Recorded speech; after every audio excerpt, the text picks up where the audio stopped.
Hello સર્વને જય શ્રી કૃષ્ણ.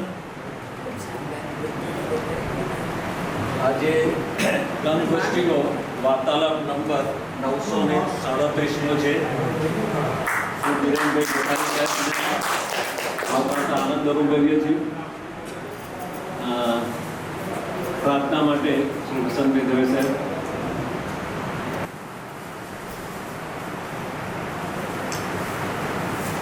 એક જ અરમાન છે મને,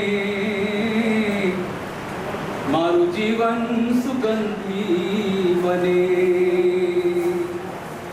એક જ અરમાન છે મને, મારું જીવન સુગંધી બને.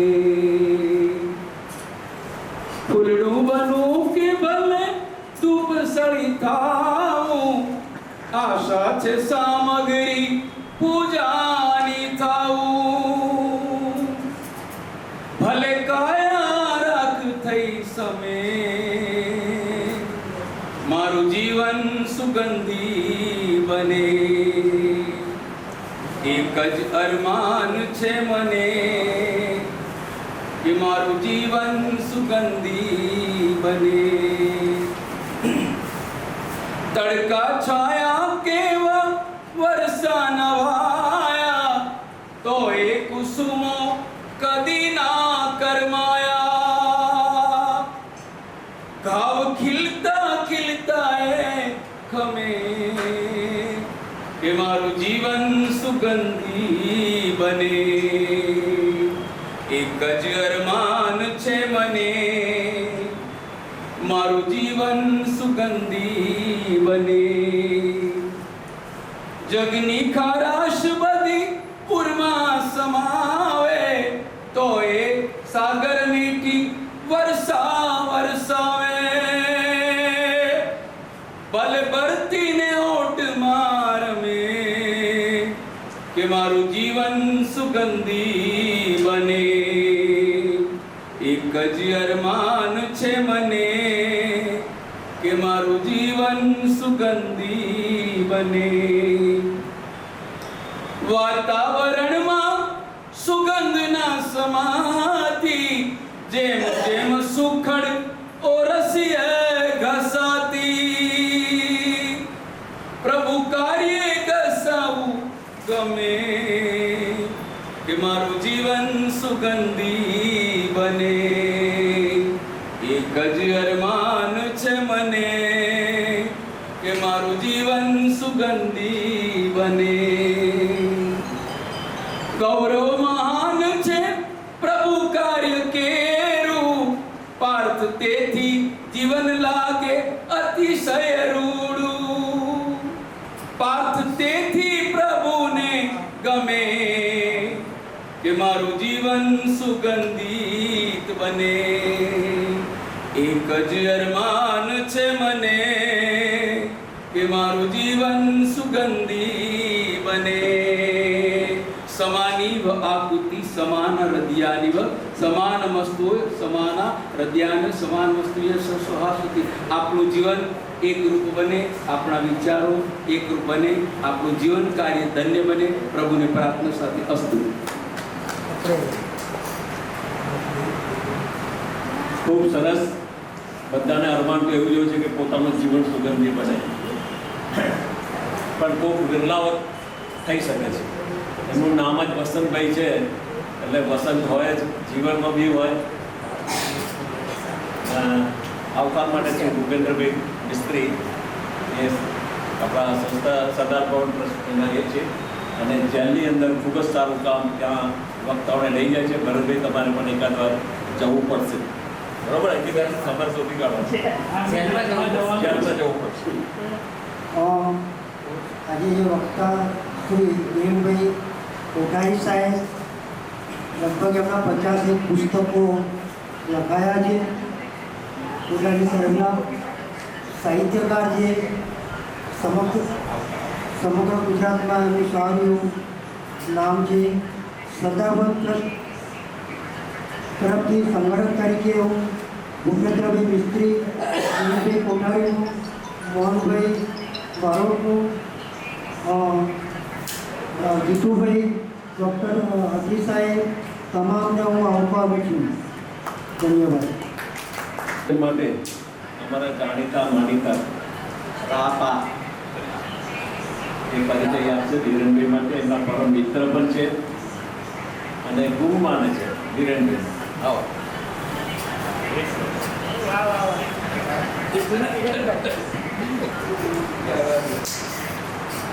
આભાર અમરીશભાઈ.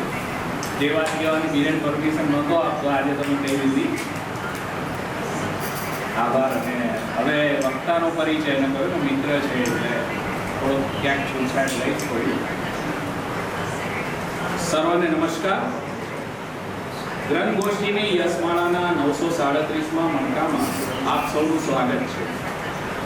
આજના વક્તાનો પરિચય જો અંગત રીતે બે લીટીમાં આપવો હોય તો હું એમ કહી શકું કે તમે મને મળવા અચાનક જ મારા ઘરે આવો, હું ઘરે ના આવું અને તમને કહેવામાં આવે કે મિત્રના ઘરે એ બેઠા હશે. એ મિત્રનું નામ બિરેન ગોધાવી.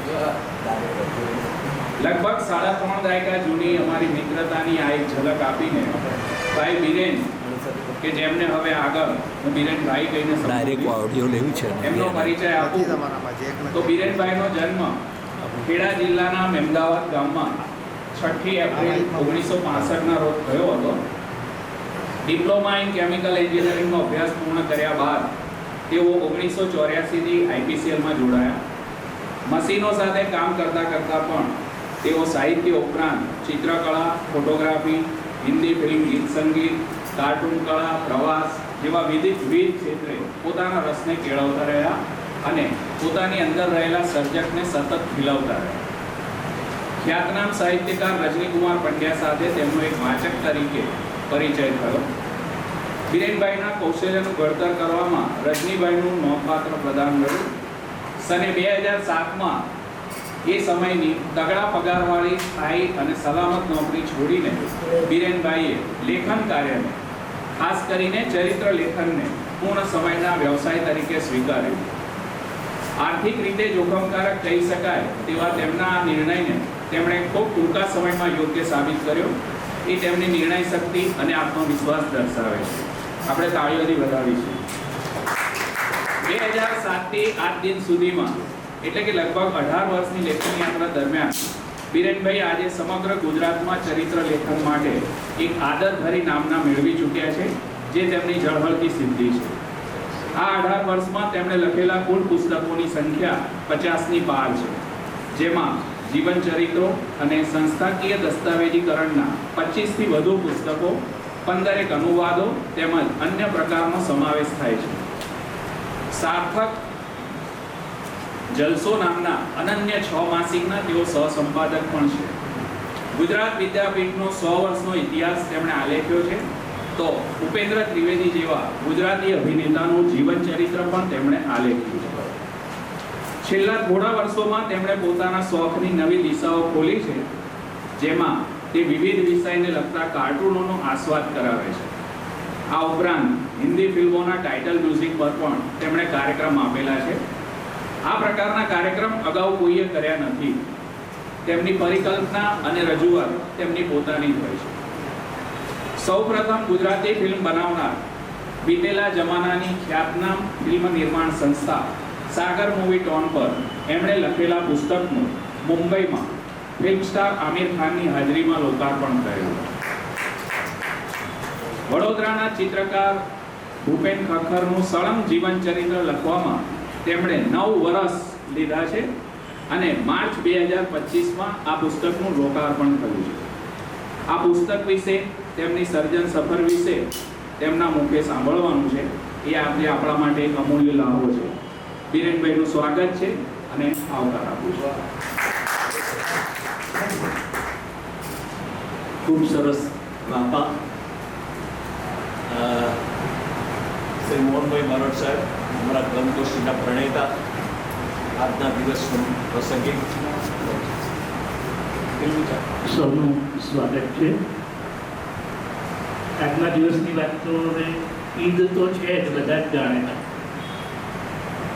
134 વર્ષ પહેલા દાદાભાઈ નવરોજજી એમને બ્રિટિશ પાર્લામેન્ટની મેમ્બરશિપ આટલા દિવસે આપી 134 years back 1891 એ આ દિવસનું મહત્વ કહેવાય,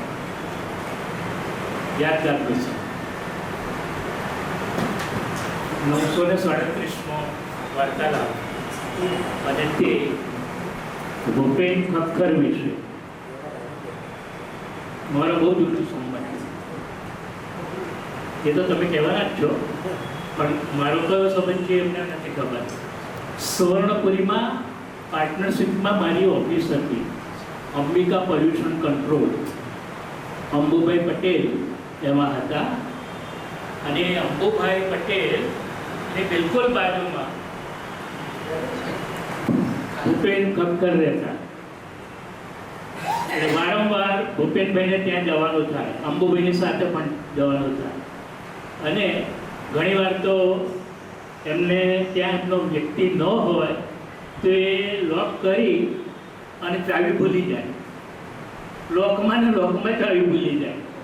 તો એ અંબુભાઈના કોઈ છોકરાને કે સામે યકીન કરી છોકરો તેની નજર પડે એટલે અંબુભાઈને આપવા આવે ચાવી. અમે લોકો ઉપર બેઠા એ ઓફિસમાં તો કે આ ભૂપેન કાકા ભૂલી ગયા તો લોકમાં જ ચાવી હતી, રાખો તમે.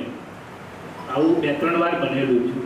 કહેવાનો મતલબ કે બહુ ધોની વ્યક્તિ હતા અને એટલે હું વર્ષોથી જાણું છું. એટલે આજે મારા માટે તો એ સ્મૃતિ વંદનાનો દિવસ છે ભૂપેન ખક્કર. એમનું સન્માન કરીએ એ પહેલાં બહુ સુંદર પરિચય જેને આપ્યો રમેશભાઈએ, રાજેશભાઈએ, એને એક નાનકડી ભેટ, કારણ કે એને એક નવું ઘર વસાવ્યું છે.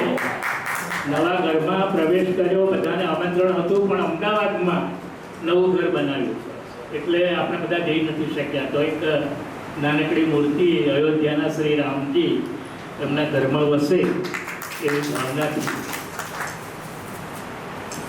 વસંતભાઈ એમને ઉપરનાથી સ્વાગત કરશો. રાજેશભાઈ.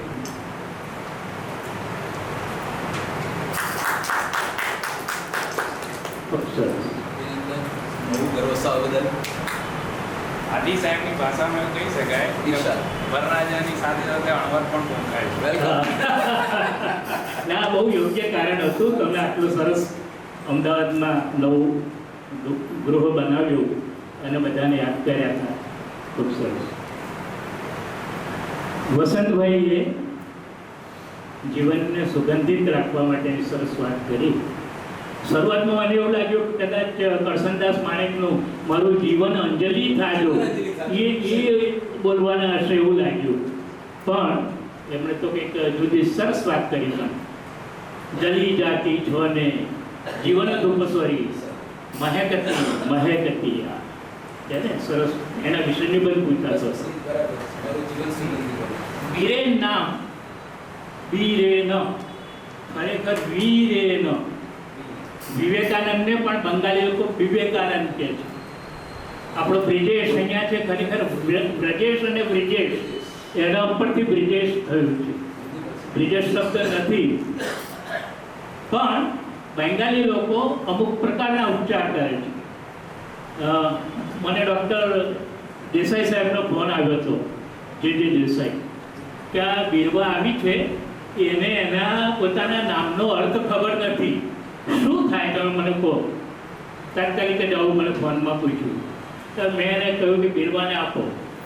તો બીરવા તારું નામ બીરવા નહીં પણ વીરવા હોવું જોઈએ, વીર ઉપરથી બન્યું છે. બંગાળી લોકો વીને બદલે બી કહે છે. એટલે સુધી કે સંત તુલસીદાસને પણ કોઈક વખત બિન સત્સંગ વિવેક ન હોય, વિવેકને બદલે વિવેક એવું કથાકારો બોલતા થયા. એટલે બ અને વ એની જે વાત છે એમાં વિરેન આવી જાય છે, એ વિરેન છે. એ રીતના બહુ સરસ વાતો છે. અને ભાઈ અમરીશભાઈનો પણ નાતો ભૂપેનભાઈ સાથે કેવો છે પુસ્તકમાં પણ લખ્યું છે. એમના પપ્પાનો ફોટો પણ છે, એ તો બધું કહેશે. અને આપ સૌ પધાર્યા છો, ઘણા બધા નવા આવ્યા છો, બધાનું ફાધર્સ ડે આજે પિતાનો દિવસ છે આજે. ફાધર્સ ડે ના આજે નહીં. નહીં ફાધર્સ ડે તો વર્ષમાં 5 વાર આવે છે. આ વાત છે. અલગ અલગ રીતે ઓસ્ટ્રેલિયાનો જુદો છે આપણો. હા એટલે એનો ઉલ્લેખ નથી કર્યો. સન્માન કરીશું. ભરતભાઈ આપ આવો. બિરેનભાઈનું સ્વાગત. ખૂબ સરસ. દિલીપભાઈ.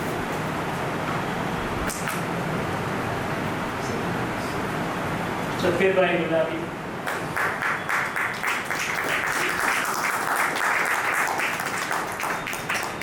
હિરેનભાઈ પહેરેલું જ લાગો. હિરેનભાઈ પહેરેલું લાગો પ્લીઝ. હા પહેરેલું વરરાજ એટલે વરરાજ. પહેરેલું રાખો તો deserving.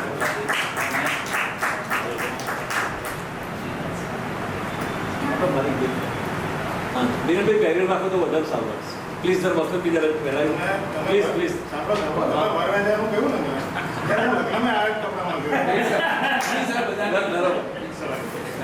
ઓકે. અમારી ગ્રંથ ગોષ્ઠીના પ્રણાલિકા પ્રમાણે અમે લોકો થોડી ગિફ્ટ આપીએ છીએ. પુસ્તકો આપીએ છીએ. અમે લોકો છે તે ફૂલનો હાર ને ફૂલને ગુચ્છા ને એ બધું નથી આપતા, પણ એમનું પુસ્તકોથી એમનું અભિવાદન કરીશું. અને સરદાર ભવન ટ્રસ્ટ તરફથી ભૂપેન્દ્રભાઈ મિસ્ત્રી અને મનોજભાઈ જરા બોલાવો. મનોજભાઈ છે તે મત આપશે અને મારા તરફથી આ બધી ગ્રંથ ગોષ્ઠી તરફથી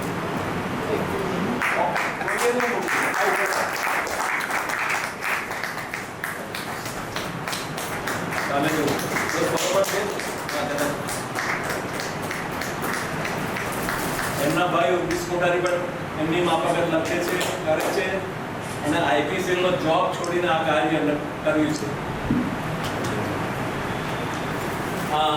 મનોજભાઈ કે મત આપે છે, એમના દેખતા જ બોલે છે.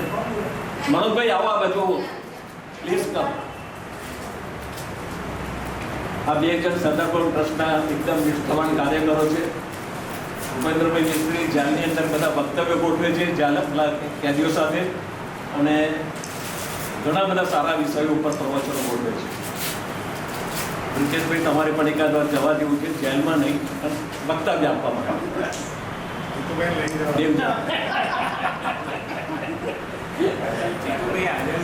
બહુ સરસ છે, એક યાદગારી રૂપે રહેશે. હિરેનભાઈ સ્વીકારો. બેન ચા કે કોફી આપે તો પીજો શાંતિથી. હિરેનભાઈનો ફોટો છે. હિરેનભાઈનો ફોટો છે અને આજની તારીખ તો યાદગાર દિવસ છે એટલા હિરેનભાઈ આભાર માનો મોમાં મગફળી. એમના વક્તવ્યની અંદર બધું મળી જશે. નમસ્કાર.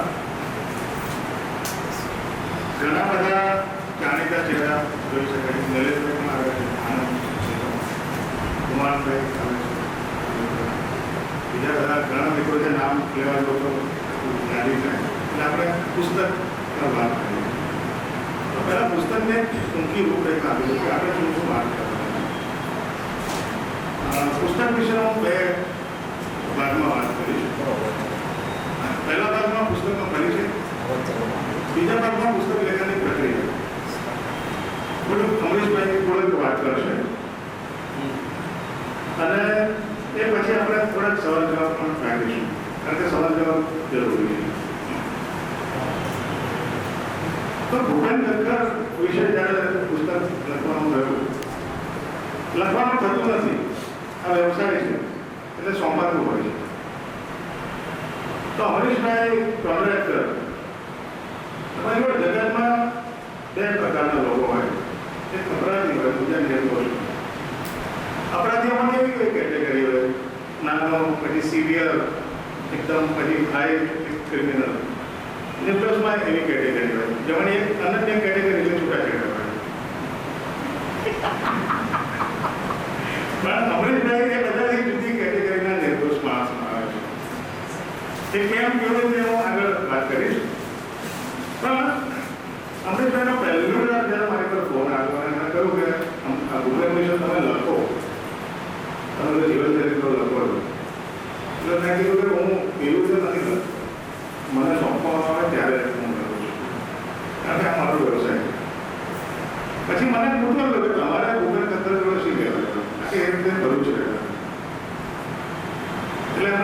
કરી અને એ વાતમાં મને એટલો બધો રસ પડ્યો. મેં કીધું આ કરવા જેવું કામ છે. હવે ભૂપેન ખટ્ટર વિશે આમ તો એ ચિત્રકાર તરીકે બહુ જાણીતા છે અને ગુજરાતીઓ કોઈ પણ કળાનું મૂલ્યાંકન કેવી રીતે કરે? એટલે ભૂપેન ખટ્ટર ચિત્રકાર છે એ સારા કે ખરાબ એવું ખબર નથી, પણ એના ચિત્રો કરોડોમાં વેચાય છે એટલે સારા થશે હોવા જોઈએ. ચિત્ર જો લેવાતા નથી આજે પણ. હમણાં થોડા વખત પહેલા ભૂપેનનું એક ચિત્ર કંઈ અમુક કરોડમાં વેચાયું એટલે મારી પર 10-15 જગ્યાએથી એના સમાચાર આવ્યા કે જો આ વેચાયું.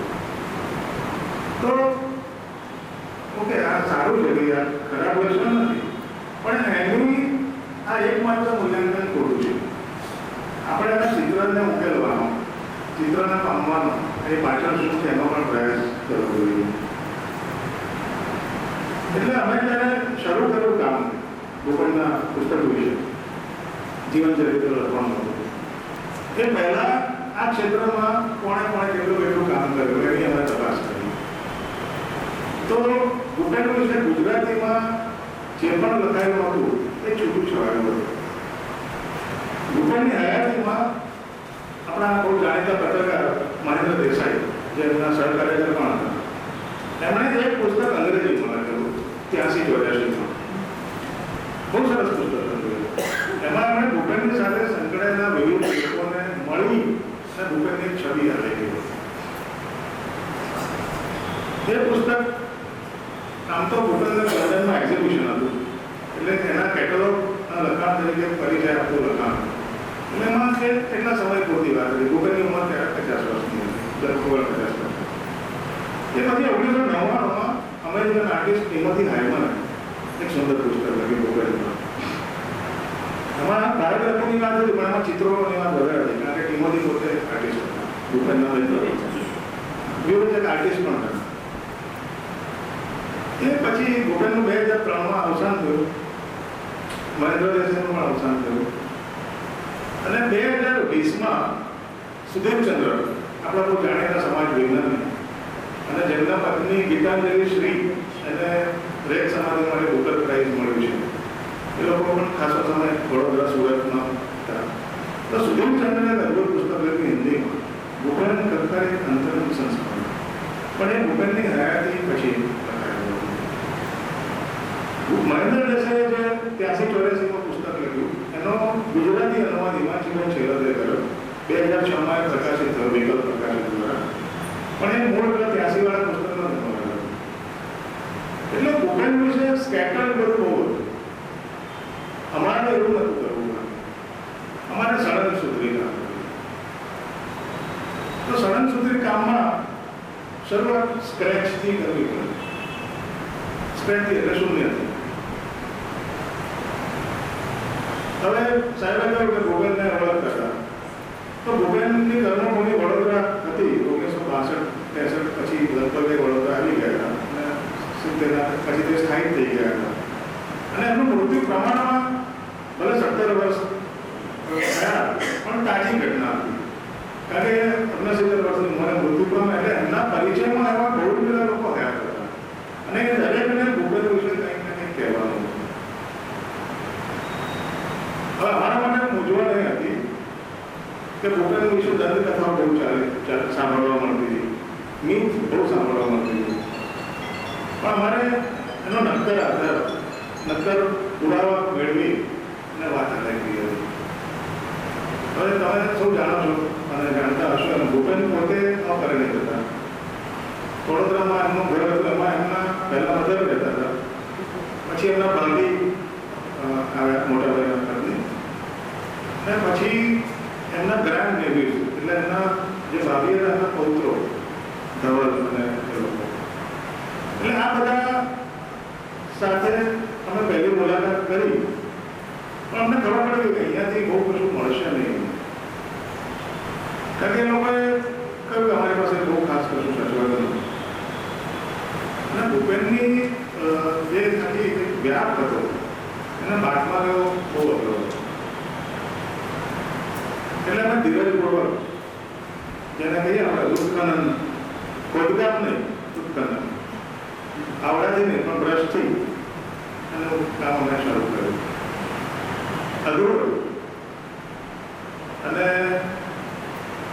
કરવું હોય તો એના પ્રોફેશનલ વર્ક કરવું.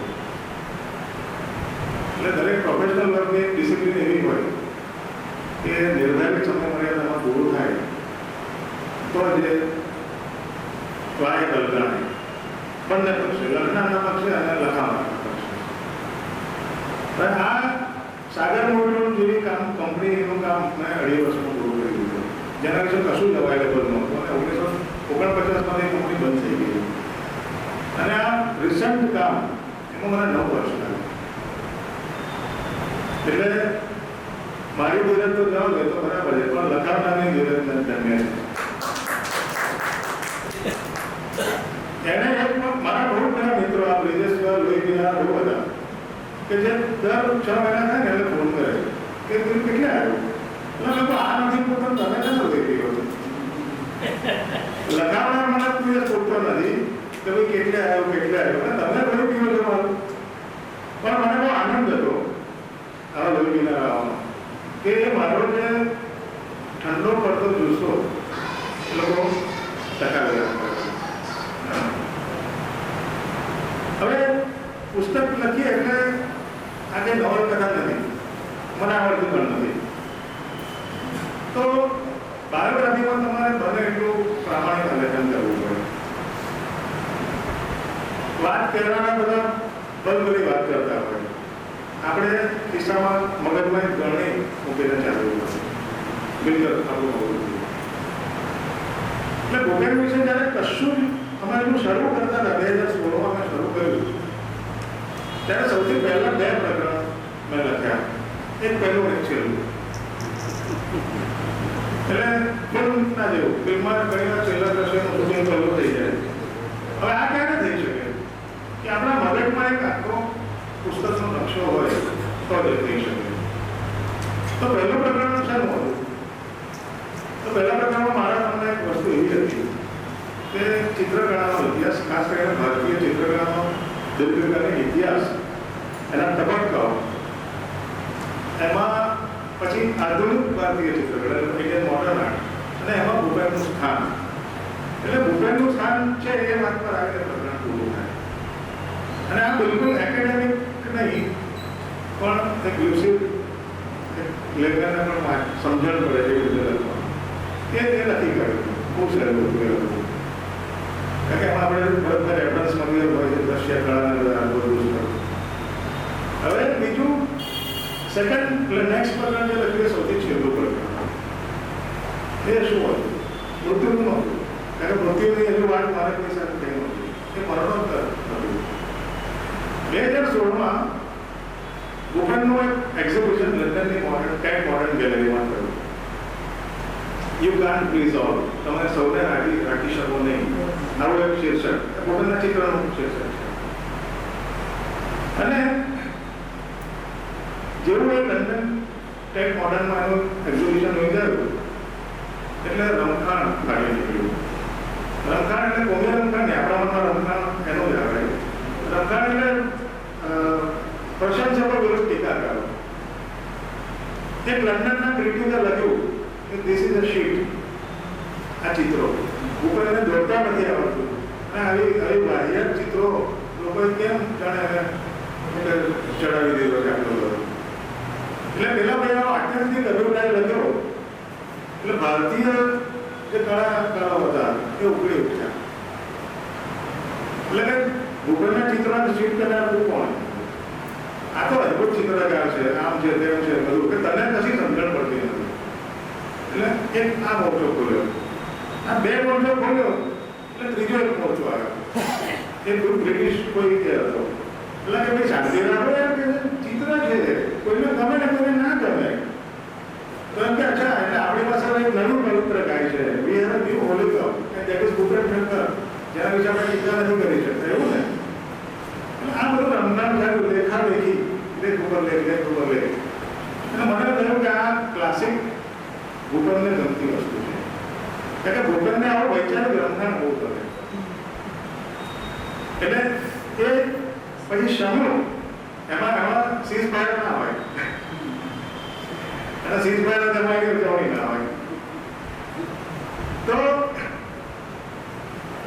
એ થોડુંક શમુ એટલે મને થયું કે આ એક પ્રકરણ મસ્ત થયેલું છે અને આ પ્રકરણ પુસ્તકમાં ક્યાં આવશે? તો આ ભૂપેનના મૃત્યુ પછી જે ખંડ મારે લખવાનો હતો એમાં આવ્યો છે. તો એ પ્રકરણ પહેલું લખી ગયું. એટલે પહેલોના છેલ્લા સીન શૂટ થઈ ગયા. હવે ખબર વચ્ચે આ સીનની હતી અને એમાં મારે બહુ જ રાહ જોવી પડી. એ રાહ જોતા જોતા અનેક લોકો એમાં મળીએ. એટલે મારો પ્રયત્ન એવો કે ભાઈ ભૂપેનની સૃષ્ટિમાં કેવા કેવા લોકો છે. એક બાજુ એક હાઈબ્રો માણસ છે કરણ ગ્રોવર નામનો, જે પોતાની જાતને ક્રોકોડાઇલ ડંડી તરીકે ઓળખાવે છે અને ભૂપેનના 12 ચિત્રો એ ખરીદીને બેઠા છે અને ચાંપાનેરના વર્લ્ડ હેરિટેજનો દરજ્જો અપાવવામાં એનું મોટું યોગદાન છે. પુસ્તકનું શું યોગદાન એની પણ વાત કરું છું, પણ એ પછી એક બાજુ એવી વ્યક્તિ છે, બીજી બાજુ રણછોડભાઈ મકવાણા છે, જે પહેલા કુલી હતા, સ્ટેશન પર બુટ લેવર હતા, 3-4 લગ્નો કરેલા અને હવે સ્થાયી થઈને એમણે પેલી આપણી ગુજરાતી ભાષામાં જે રોડ સાઈડ હોટેલ કહેવાય એવી હોટેલ ખોલી, જેમાં પેલી બરડીઓમાં બિસ્કિટ પડ્યા હોય એવું. તો આ બે રેન્જ ભૂપેનના એમાં નથી, બે અંતિમ, અને એની વચ્ચે અનેક લોકો. આમાં એક ઇન્ટરેસ્ટિંગ પાસું એ હતું,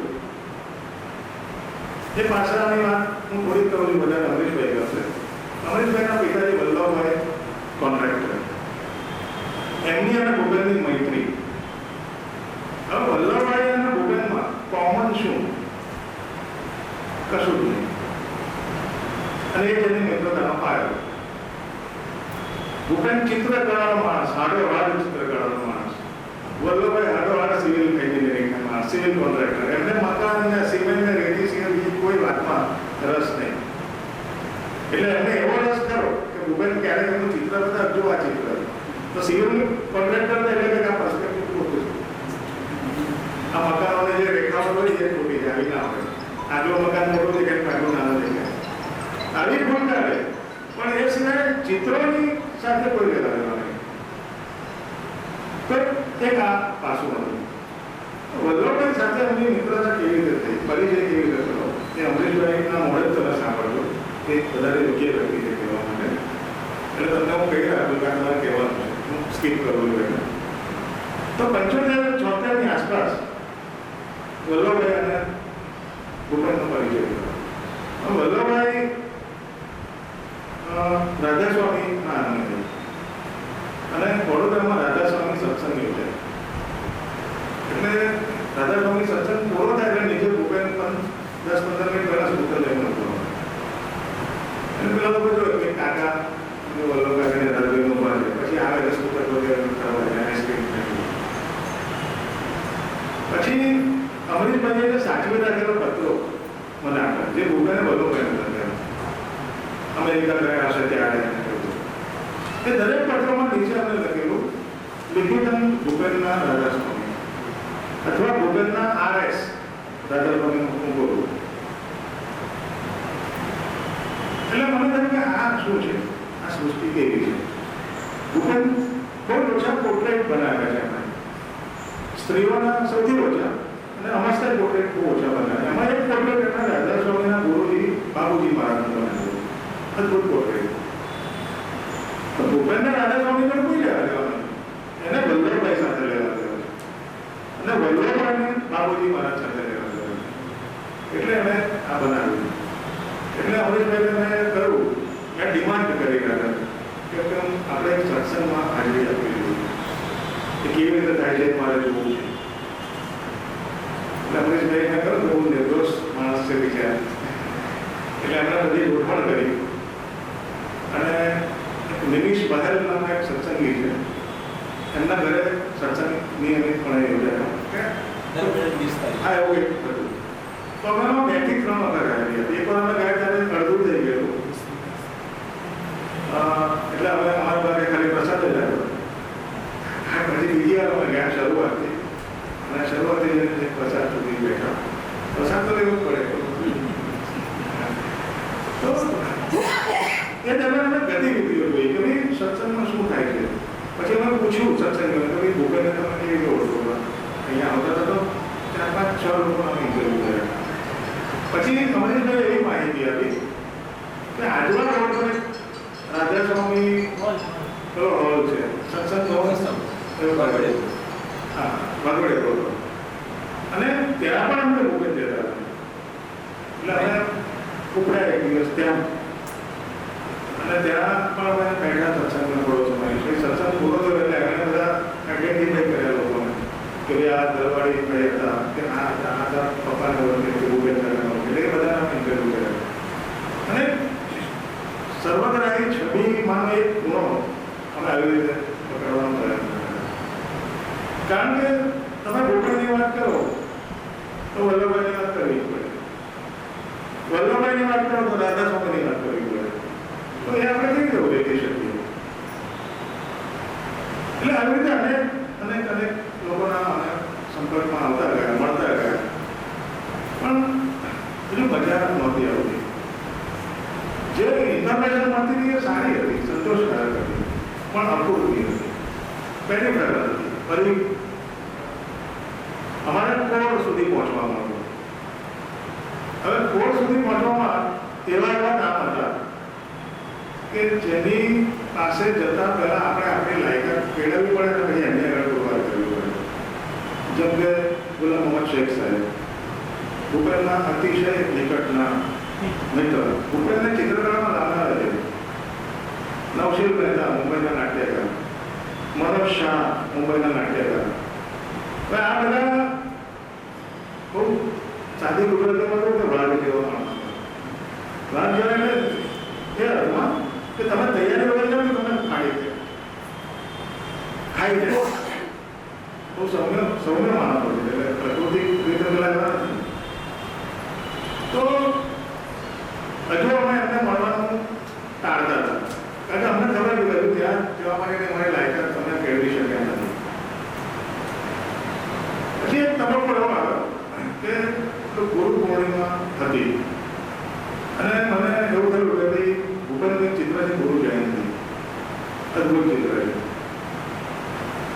તો એનો મેં ફેસબુક પર હું લખતો હતો કંઈક ને કંઈક, તો એનો મેં આસ્વાદ કરાવ્યો. એટલે બરાબર એક કવિતાનો આસ્વાદ ના હોય, ચિત્રમાં પણ તો ચિત્રનો આસ્વાદ હવે તમે વિચારો કે ચિત્રો તો નિરીક્ષણ પણ સમજી શકે, ચિત્રોની ભાષા સાર્વત્રિક છે, પણ છતાંય આપણે સમજાવવા પડે. તો મને થયું કે આ મજા આવ્યું છે, આ કામ સરસ છે. એટલે મને થયું બીજું ચિત્ર, ત્રીજું ચિત્ર, એવી રીતે 6-7 ચિત્રોનો મેં આસ્વાદ કરાવ્યો. કારણ કે ત્યાં સુધી ભૂપેનની શૈલીથી હું ખાસો પરિચિત થઈ ગયો.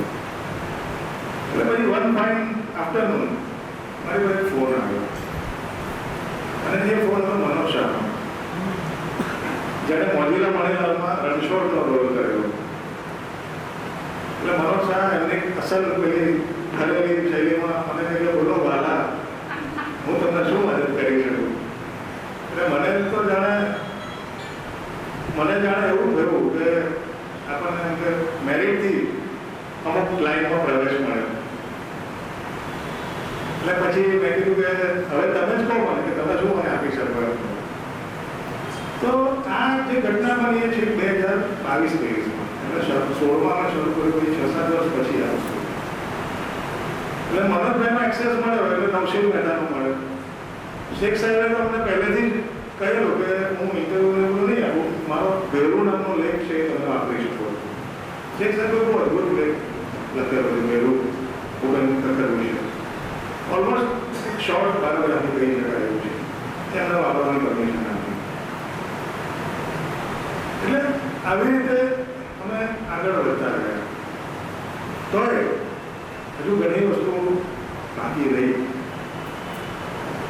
અને એક તબક્કે અમને એવું લાગ્યું કેમ કે અતુલ લોઢિયા ચિત્રકાર છે, તો આજે અહીંયાથી કોઈ પણ થોડી ઘણી જાણે ખબર હોય ભૂપેન વિશે તો એ અમને પહેલું પૂછે કે અતુલ લોઢિયાને મળ્યા તો મારે કેવો પ્રશ્ન આપણે નથી મળે.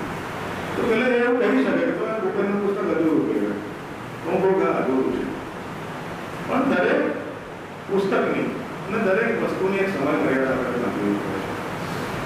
અને 100% સંપૂર્ણ પુસ્તક જીવન કરવાનું એ કદી હોઈ શકે નહીં. એટલે આપણે એને ક્યાં અટકાવવું, કયા તબક્કે અટકાવવું. બીજી એક વસ્તુ એ કે કોઈ પણ ભૂપેનનું તો મેં લખ્યું, પણ એવા ઘણા અજાણ્યા લોકોના જીવન ચરિત્રો લખ્યા છે, એટલે પ્રમાણમાં અજાણ્યા.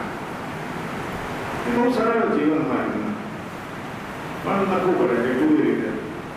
તો આમાં જે વસ્તુની માહિતી મને નથી મળી, પણ મને ખબર છે આ છે અને કોઈ કહી શકે છે, તો બધા ઇન્ડિકેશન્સને આમાં કરે, જેથી આગળ ઉપર કોઈને ભવિષ્યમાં આ કામ કરવું હોય વધારે ડિટેલમાં, તો આમાં તેને ઇન્ડિકેશન મળે.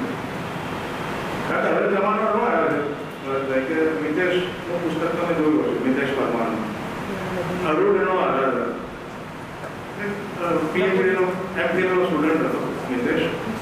બહુ સરસ કામ એણે કર્યું, પણ એણે મૂળ થીસીસ લખવાનો હતો, થીસીસ પર પુસ્તક છે અને ભૂપેનની વાર્તાઓ અને ચિત્રોનો સંબંધ. હવે જમાનો કેવો આવે તેની વાત કરું, અને કેવો આવવાનો છે. એણે બહુ ઉત્સાહથી આ બધા વિષયો શોધ્યા અને ગાઈડને કહ્યું કે હું આ વિષય પર કામ કરવા માંગુ છું, કે તમારા એટલે ગાઈડે પૂછ્યું ભૂપેન ખરેખર કોણ?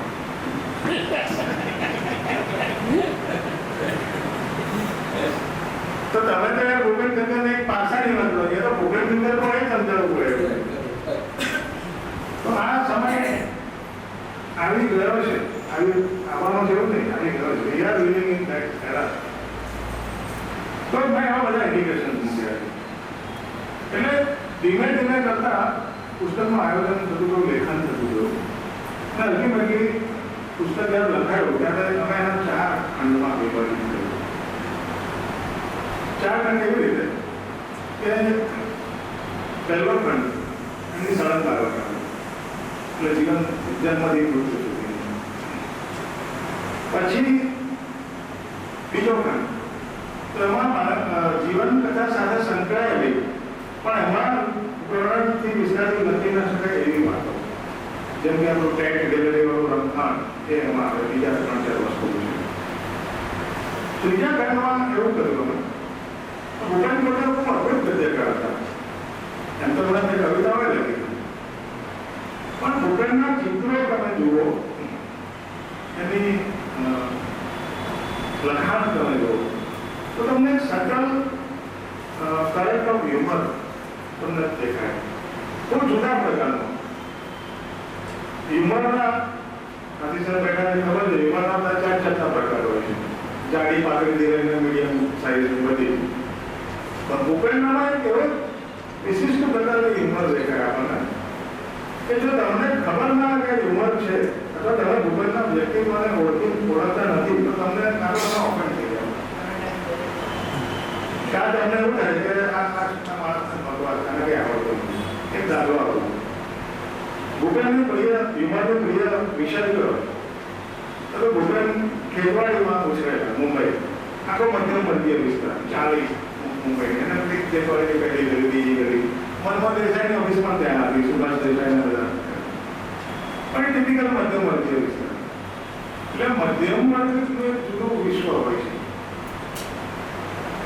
એટલે મનોવિશ્વ, એની સૃષ્ટિ, એની આકાંક્ષાઓ, એની અવરખાઓ, એની વાસનાઓ, એ પણ ટિપિકલ મધ્યમ વર્ગીય હોય. તો હા, એટલે ભૂપેને એક તો એના ચિત્રમાં આ વસ્તુ પહેલા તો લાવ્યા, અને એના નાટકના કે વાર્તાના પાત્રો કેવા, કે મનોજ, સવિતા, રમલી, આ બધા એના પાત્રો. એટલે ડે ટુ ડે, એટલે તમે ભૂપેનમાં ના વાંચો તો તમને ખબર ના પડે કે મારી બાજુ પર વાર્તાનું પાત્ર હોય છે. એમાં મોદીના મહિલાઓમાં એણે એક ડાયલોગ મૂક્યો, એટલે 2 સખીઓ કહે છે કે ભાઈ મેં તો ટામેટાની જલેબી બનાવી છે. ટામેટાની જલેબી જગતમાં કોણે સાંભળી? હવે મનોજ શાહે એવું કહ્યું મને કે નાટક પતે ને પછી અમને લોકો અમને મળવા આવે, એવું સાહેબ ટામેટાની જલેબીની રેસીપી આપો. નાટક પતે કે ટામેટાની જલેબીની રેસીપી આપો. એટલે આ ભૂપેનને કેવી રગ પકડી આખી વસ્તુની, એની તમે ફોરેન શોખ વાર્તા વાંચો, અદભુત વાર્તા. હા, એમાં જાતીયતા આવે છે. ભાઈ જાતીયતા એવું છે કે આપણા બધાના જીવનમાં છે, એટલે તો આપણે બેઠા છીએ, અને તો ભેગા ન હોય. પણ ભૂપેન જે રીતે એ વસ્તુને મૂકી આવે છે એની એક મજા છે. તો ભૂપેનના બે સંગ્રહો પહેલા હતા, મગનભાઈના અંદર મૂકી વાંચો અને મોદીનો મળીને. એની સંબંધિત આવતી હમણાં થઈ 1-2 વર્ષ પહેલા નવશીલે કરી. તો એમાં નાટક પણ સંમિલિત છે. એટલે ભૂપેનના જે અગ્રંથસ્થ લેખો હતા એ અલગ રીતે ખંડમાં મૂક્યા. એમાં એક એનો ટ્રાવેલોગ છે, એક એનો અહેવાલ છે, અને એક ફિલ્મનો રિવ્યુ છે.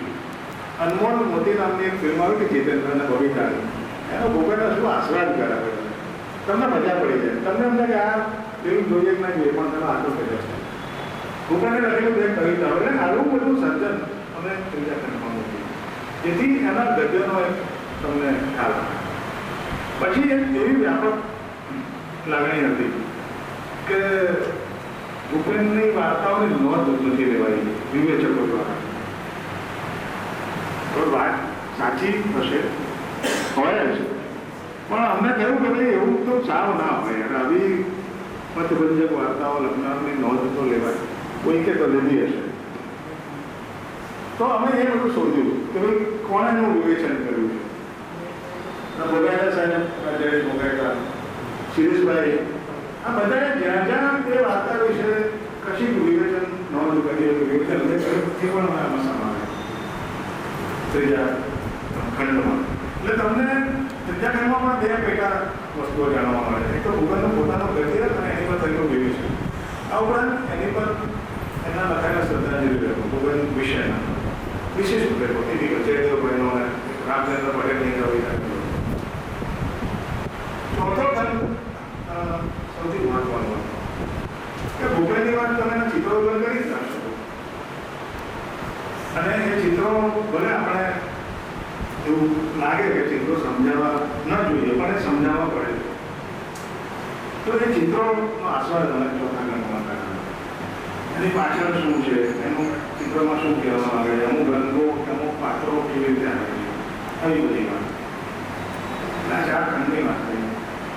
પણ તમે જ્યારે ભૂપેનની વાત કરતા હો, ભૂપેનના ચિત્રોની, એના જીવનની વાત કરતા હો, તો એમાંથી સહજાતી હતા, એટલે કે હોમોસેક્સ્યુઆલિટીને તમે કદી બાદ ન કરી શકો.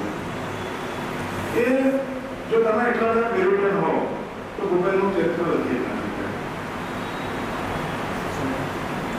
કારણ કે આ વિષય એવો છે, આપણે ત્યાં જાતીયતાની વાત કોઈ નથી કરતું, સહજાતીને શું કરવાનું એ પ્રશ્ન નથી, બોલવાની ચર્ચા તો નથી. એટલે આખા ક્રાઇમ્સ બને છે. હવે મારા માટે મૂંઝવણ હતી કે મારે એને કયા પેટસ્ટલ પરથી જોવું છે. ટેબુ બહુ મોટો છે આ વિષયનો, તો મારે ડિસ્મિસિવલી એને લખવું કે બહુ મોટા ચિત્રકાર હતા પણ પછી જે લખવો એ એક આ વિકલ્પ હતો મારી પાસે. બીજું એવું હતું કે ક્રિટિકલી લખવું, એમ હું દૂર ઉભો છું ને જોઉં છું કે આ બધું છે, એટલે એમાં ઇન્વોલ્વ ના થવું અને એનું આલેખન કરવું. પણ ત્રીજો વિકલ્પ મને વધારે યોગ્ય લાગ્યો કે મારે એ લેવલે પહોંચવું, એ સ્તરે પહોંચવું અને સમધારણતાથી આથી વાંચવું કે ભાઈ આ શું છે. આ વલણ ભૂપેનના જીવનમાં ક્યાં ક્યાં પ્રગટાય છે, ભૂપેનના ચિત્રોમાં આવે છે તો એ કેવી રીતે આવે છે. તો મને લાગે કે આ એક સરસ રસ્તો છે આ વિષયને મૂકવાનો. પણ ફરી વાર યાદ કરો કે આ પુસ્તક મારી પાસે લખાવવામાં આવ્યું છે, તો લખાવવાની મરજી મારે પૂછવી કે હું જે સમધારણના જાણીને લખવા માંગુ છું એની સાથે સંમત થાય છે કે નહીં. કારણ કે વાતો બધી બહુ હતી અને બહુ બધા લોકોએ ભૂપેનના બોયફ્રેન્ડ્સના નામ લખેલા છે, જગ જાહેર છે, બહુ આખું છે. અને એમાં એક તબક્કે એક નામ અમરીશભાઈના પિતાજીનું પણ. એટલે અમરીશભાઈ આ બાબતે તૈયાર થાય કે નહીં, કારણ કે આમાં જો મારે લખવું હોય તો હું કન્સેપ્ટ તરીકે ના લખી શકું. સંચિત કરી લખવાનો અર્થ જ નથી. એટલે મને એવું થયું કે પહેલાં એની મંજૂરી નથી રહી, પહેલાં હું લખું એટલે તો પછી આપણે આગળ કરીએ. હવે એ આખું મેં લખ્યું પ્રકરણ અને એમને વાંચવા મૂક્યું એટલે મને કહેવા દો કે એમણે એક મેં ફેક્ચ્યુઅલ સુધારા હતા કે ભાઈ આ તમે કહ્યું કે નાનો દીકરાને પેલાનું બોલો, એના સિવાય એક શબ્દનો ફેરફાર નથી કર્યો. એટલે સાહેબ આ ઓપનનેસ છે ને, અમરેશભાઈ નિર્દોષ હોવાની જે મોટા મોટી પુરાવા હોય આ એમની ઓપનનેસ. એટલે મેં એક આખું પ્રકરણ ભૂપેનના સર્જાકીય વલણો તો લખ્યું, ગુપ્ત વલણની ઘોષણા, પણ બીજું એક આખું પ્રકરણ એમના વલ્લભભાઈના સંબંધ વિશે લખ્યું, આનંદમાં સત્સંગ. હવે મારે તો સંપાદિત વિગતો મેળવવાની, કોઈ વ્યક્તિઓ એવી આયાત નહોતી કે જે મને એના વિશે ફર્સ્ટ હેન્ડ વાત કરી શકે. એટલે સુધીરચંદ્રના પુસ્તકમાં એક અદભુત વાત મને જાણવા મળે. મને તો કે આ મારે અંદર લેવી જોઈએ. જે મેં ચિત્રની વાત કરી, યુ કાન્ટ પ્લીઝ ઓલ. એટલે ભૂપેને જ્યારે પોતાના સજાતીય વલણની ઘોષણા કરી એ આ ચિત્ર થકી ગયું 1980-81માં. આ ચિત્ર એમણે દોર્યું અને એમણે જાહેર કર્યું મારું વલણ આ છે. એ ચિત્રમાં શું હતું? તો ઈસબની પેલી જાણીતી લોકવાર્તા છે, પેલા બાપ બેઠો અને ગધેડા હોય, એ પેલા ગધેડા પર પહેલા બાપ બેસે છે, પછી જાય છે ગામ આગળથી, ત્યાં લોકો કે આ તો ખરો છે બાપો કે છોકરા ચલાવે બાપો બેઠો છે, બાપ ચાલે છે બેઠો બેસે છે. એટલે હવે આગળ ચાલે છે, અલ્ટિમેટલી બે જણ બેસે કોઈ ગામ લોકો હશે અને છેલ્લે લોકો ગધેડાને ઉચકી ચાલે, ગધેડો પેલા પડી જાય છે અને મરી જાય છે. આ મેટાફોરને ભૂપેને એ ચિત્રમાં લીધું. એમાં એ ચિત્ર તમે ગૂગલ પર જોયું, આ રીતે ટાઈપ કરીને એક ગેલેરીમાં એક માણસ ઉભો છે, ન્યૂ ફિગર છે, વેલ ફિગર. નીચે આ ગધેડાવાળો દ્રશ્ય બધું ત્રણ તબક્કા છે અને આજુબાજુ શેરીમાં જે ગતિવિધિઓ થાય છે જોવા જેવી છે.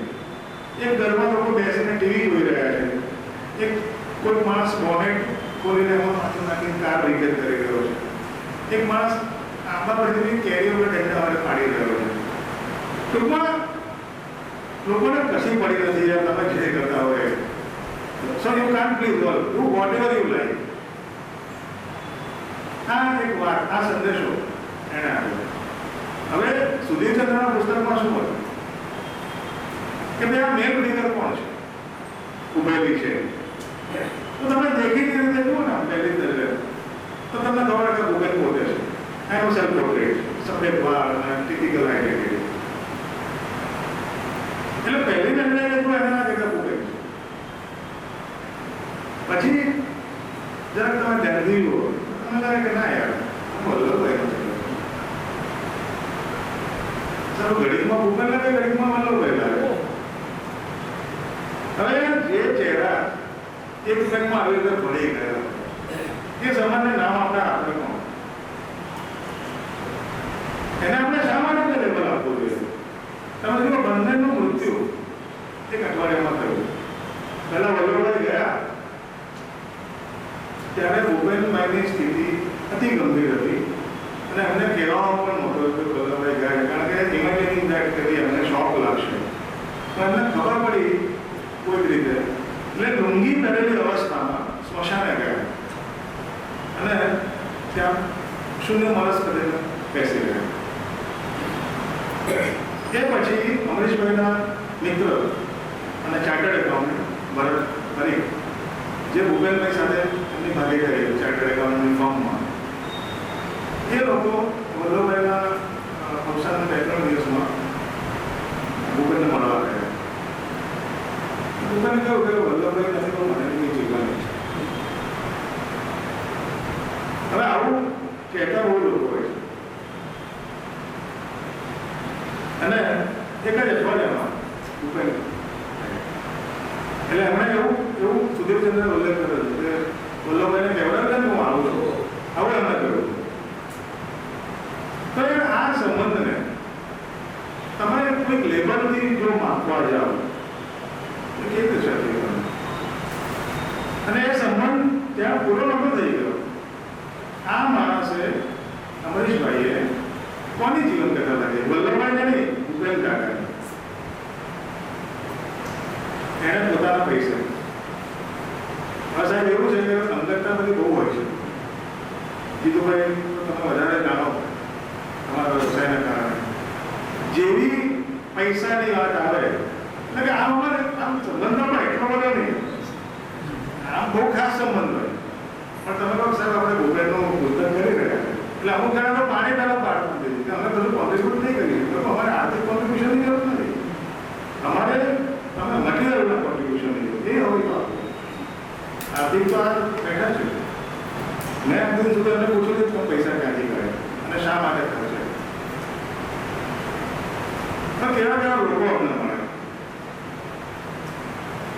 મદદ કોન્ટ્રીબ્યુશન. નિહિર નાખો પત્રિકો, નિહિર એમનો પત્રિકો એની જોડે બધી આમ તેમ ઇન્ટરનેટ સારી છે એટલે બધું જોતો હોય. એમાં એને વેબસાઇટ શોધી કરી, ભૂપેન ખત્તર કલેક્શન્સ. એણે તપાસ કરી તો વેબસાઇટના સંચાલકનું નામ હતું બ્રાયન વાઇન્સ્ટાઇન, અમેરિકન પ્રોફેસર હિસ્ટ્રીના. અને પછી ખબર પડી કે આ તો ભૂપેનનો ગજબ ચાહક છે. એટલે નિહિરે એમને મેલ કર્યો. પેલાનો જવાબ આવ્યો બ્રાયનનો કે હું ડિસેમ્બરમાં આવું છું, મળીએ. મળ્યા અમે ત્યારે ખબર પડી કે છે 97થી રેગ્યુલરલી ઇન્ડિયા આવે છે અને વડોદરા આવે છે અને બધાને મળે છે. એ સિંગલ તો ફાઇનાન્સમાં જાય, ફેકલ્ટીમાં વિદ્યાર્થીઓ પાસેથી કામ ખરીદે છે. વિદ્યાર્થીઓને આર્થિક એ થાય ને I can have sum good work on my wall એમને કહેવાય. ભૂપેનના જબરદસ્ત છે. તમે એમની સાઇટ જોજો, ભૂપેન ખત્તર કલેક્શન્સ નામની, તો તમને ખબર પડશે એક માણસ નિષ્ઠાથી કામ કરે તો કયા લેવલે પહોંચે. ભૂપેન ખત્તરે જે પુસ્તકો ગુજરાતી પુસ્તકોના જેકેટ ડિઝાઇન કરે છે એને બીજા કોઈ તમને નહીં મળે. સાઇટ પર છે આવું એને કામ કર્યું છે. બ્રાયન 2-3 વખત આવ્યા અહીંયા અને આપણે એટલે અમે મળીએ. ઇન્ટરવ્યૂ થઈ ગયો, પ્રાથમિક ઇન્ટરવ્યૂ. અને પછી બધી અલગ અલગની વાતો થાય. એકાદ વખત તમે જમવા પણ બોલાવ્યા. પછી અમરીશભાઈ પર હૃદયથી કહ્યું કે સર આવું છે ને, અમને એવું છે કે તમે કંઈક કોન્ટ્રીબ્યુટ કરો. તમે મારી ફરજ છે કે કોન્ટ્રીબ્યુટ ભૂપેનનું તમે કામ કરતા હો તો આ મારી ફરજ બને છે. એટલે એમણે કહું ને રકમ એમણે સાહેબ 50,000 રૂપિયાનો ચેક આપ્યો. આ નિર્દોષ માણસ શું કહે છે ખબર? ચેક મારા નામનો નહીં, બીરેનનું નામનો.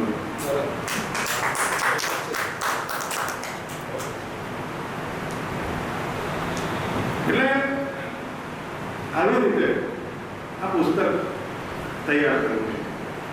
એટલે બ્રાયનનો ઉલ્લેખ કર્યો છે, પણ મારો એક પ્રાથમિક વિચાર એવો હતો કે એમના વિશે જુદું પ્રકરણ લખું.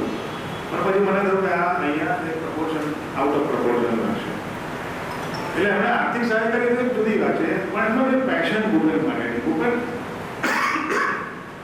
અમે એમને પૂછીએ કે ભૂપેનના કામમાં તમને શું ગમે છે?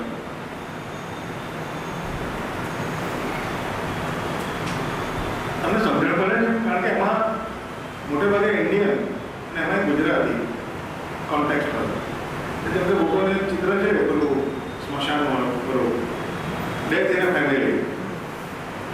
ડેથ ઇન અ ફેમિલી ચિત્રમાં એક વ્યક્તિનું મૃત્યુ થયું છે ઘરમાં. લોકો એને મૂકીને સ્મશાન વળાવીને પાછા આવ્યા છે. પાછા આવ્યા પછી પેલું સ્નાન કરે, પાણી રેડે, એવું એક ગતિવિધિ બતાવી છે. અને એ વ્યક્તિનો આત્મા ઉપર ફરે છે ઘરની ઉપર. એટલે આ પર્ટિક્યુલર બોક્સમાં એક શોકનો પ્રસંગ છે. પણ આજુબાજુ શું થાય છે? કશું નથી થતું યાર. આજુબાજુ એમનું એમાં ચાલે છે. એટલે એક જણાએ સારા એવડે આપણા પાપડી સુકાવા મૂકી છે ફળિયામાં, અને કૂતરું એની ઉપરથી જઈ રહ્યું તરત ડંડાથી બગાડે. આવી ઝીણવટ ભૂપેને કરી છે. તો હવે આ સારેવાળાનો સંદર્ભ તો કોને ખબર પડે? અમેરિકન માણસને ખબર પડે? પણ એટલે મને બધી ખબર નથી પડતી, પણ મને સમજાય કે શું કહે છે. ગુરુ જયંતિનું ચિત્ર તમે જુઓ, ગુરુ સાથે આપણે ગુરુના પર જોક પણ ના બનાવી શકીએ એવું પૂજ્ય જોડાઈ ગયેલો છે. જોકને લાયક હોય છે જુદી વસ્તુ. તો ગુરુ જયંતિ શું છે? તો એક ગુરુ એકલવાયા બેઠા છે. એકલવાયા એટલે બેઠા છે, ગુલાબનો પાંદડીઓનો હાર છે, પાંદડીઓ એના પગ આગળ પથરાઈ ગઈ છે. એટલે ગુરુ જયંતિ શું હોય તો કે ગુરુ પૂજન. કામ પતી ગયું, ઇટ્સ અ રિચ્યુઅલ. કામ પતી ગયું એટલે પેલા જે સત્સંગીઓ છે એ બધા આરામ માટે એક આડો પડે છે, ઊભો પડે છે, પીડી પીવે છે. ગુરુ બચાવ એકલો પડી ગયો. અને એ ગુરુની એકલતા ભૂપેને જે રીતે બતાવી, તમને ગુરુ માટે પૂજ્યભાવને દયા ભાવ થાય કે આ માણસ એની એકલતા કેવી કારણી છે ના ગુરુ છે. અને આજુબાજુ શું છે? અગેન કશું નહીં, એક મકાન છે, એની પર એક મજૂરણ ઈંટ લઈને ચડી રહી છે, ઉપરથી કોઈ કચરો ફેંકે છે, આજુબાજુનું જીવન યથાવત. તો આ જે વાત છે આખી, આ જે સટાયર છે, આ જે હ્યુમર છે, એ તમને ભૂપેનના ચિત્રોમાં પણ આવે, લખાણમાં એટલે બહુ મોટો એનો સ્થાન. હવે આપણે જ્યારે ચિત્રકાર અને જીવન એ બધી વાત કરીએ તો ગુજરાતી વાચકોનો પ્રિય ચિત્રકાર વિન્સેન્ટ વેન ગોગ. કેમ તો કે વિનોદભાઈ મેઘાણીએ એનું જીવન ચરિત્ર લખ્યું, અદભુત લખ્યું છે, એમાં કોઈ સવાલ નથી. એટલે આનો વાત કર્યો છે મેં, મૂળ તો અરવિંદ સ્ટોને લખ્યું છે. પણ વિન્સેન્ટ વેન ગોગના ચિત્રોમાં આપણને બહુ રસ નથી, આપણે એના જીવનમાં રસ પડ્યો. અને અરવિંદ સ્ટોને એના જીવન પર વધારે ફોકસ કર્યું છે. એ ચિત્રોનો ઉલ્લેખ આવે કે ફલાણા જગ્યાએ પોલિટિકલ ચિત્ર બનાવ્યું કે ભાઈ આ બનાવ્યું તે બનાવ્યું. તો એવું કેમ કે આપણે ચિત્રકાર અને જીવનની વાત કરીએ તો પશ્ચિમના કલાકારોને યાદ કરીએ કે ભારતીય કલાકારોના હોય. હવે મારી મજાડીના કરવાની જરૂર નથી. તો એક અમે આવું જોયું કે ભૂપેનના ચિત્રોનો ટ્રેન્ડ શું છે, એની શૈલીઓ કેવી રીતે વિકસતી રહી. એટલે શરૂઆત એને મિનિએચર પેઇન્ટિંગથી કરી, નિયો મિનિએચરિસ્ટ કહેવાય, જેમાં આપણે રાજસ્થાની મિનિએચર આપણે ઘરોમાં હોય છે બધા, એમાં એના આધુનિક સંદર્ભો નાખે. પછી એને ટ્રેડ પેઇન્ટિંગ્સ બનાવ્યા. ટ્રેડ પેઇન્ટિંગ એટલે શું? તો આપણે અહીંયા જે બ્રિટિશ લોકો આવ્યા ભારતમાં, એટલે કંપની કલમ ચિત્રકળાની શૈલી વિકસી. બ્રિટિશ લોકો માટે આખું ભારત કુતૂહલ હતું, બધું જ નવું હતું. એટલે મનાલી પર અમને કાચી કરવા જેવો છે કે પેલો કડીઓ એ કરતો હોય, વાસણમાં કલર કરતો હોય, એને કાચી કરવા જેવું. તો we have seen this Indian life through the eyes of British painters. ભૂપેને જોયું કે હવે લેન્ડસ્કેપ બદલાઈ રહ્યો છે, હવે ભારતના ગામડા ભાગી રહ્યા છે, નવા શહેરો ઉભા થઈ રહ્યા છે. તો નવા શહેરોના એસેન્શિયલ ટ્રેડર્સ કયા કયા? તો જનતા વોચ કંપનીનું ચિત્ર તમે જુઓ કે બારદાર વાળું એક ચિત્ર છે, હજામની દુકાન છે, એક પેલા ચવાણાની દુકાન છે, એનું એક ચિત્ર છે. તો આ બધા અર્બન લેન્ડસ્કેપના પ્રતીકો છે.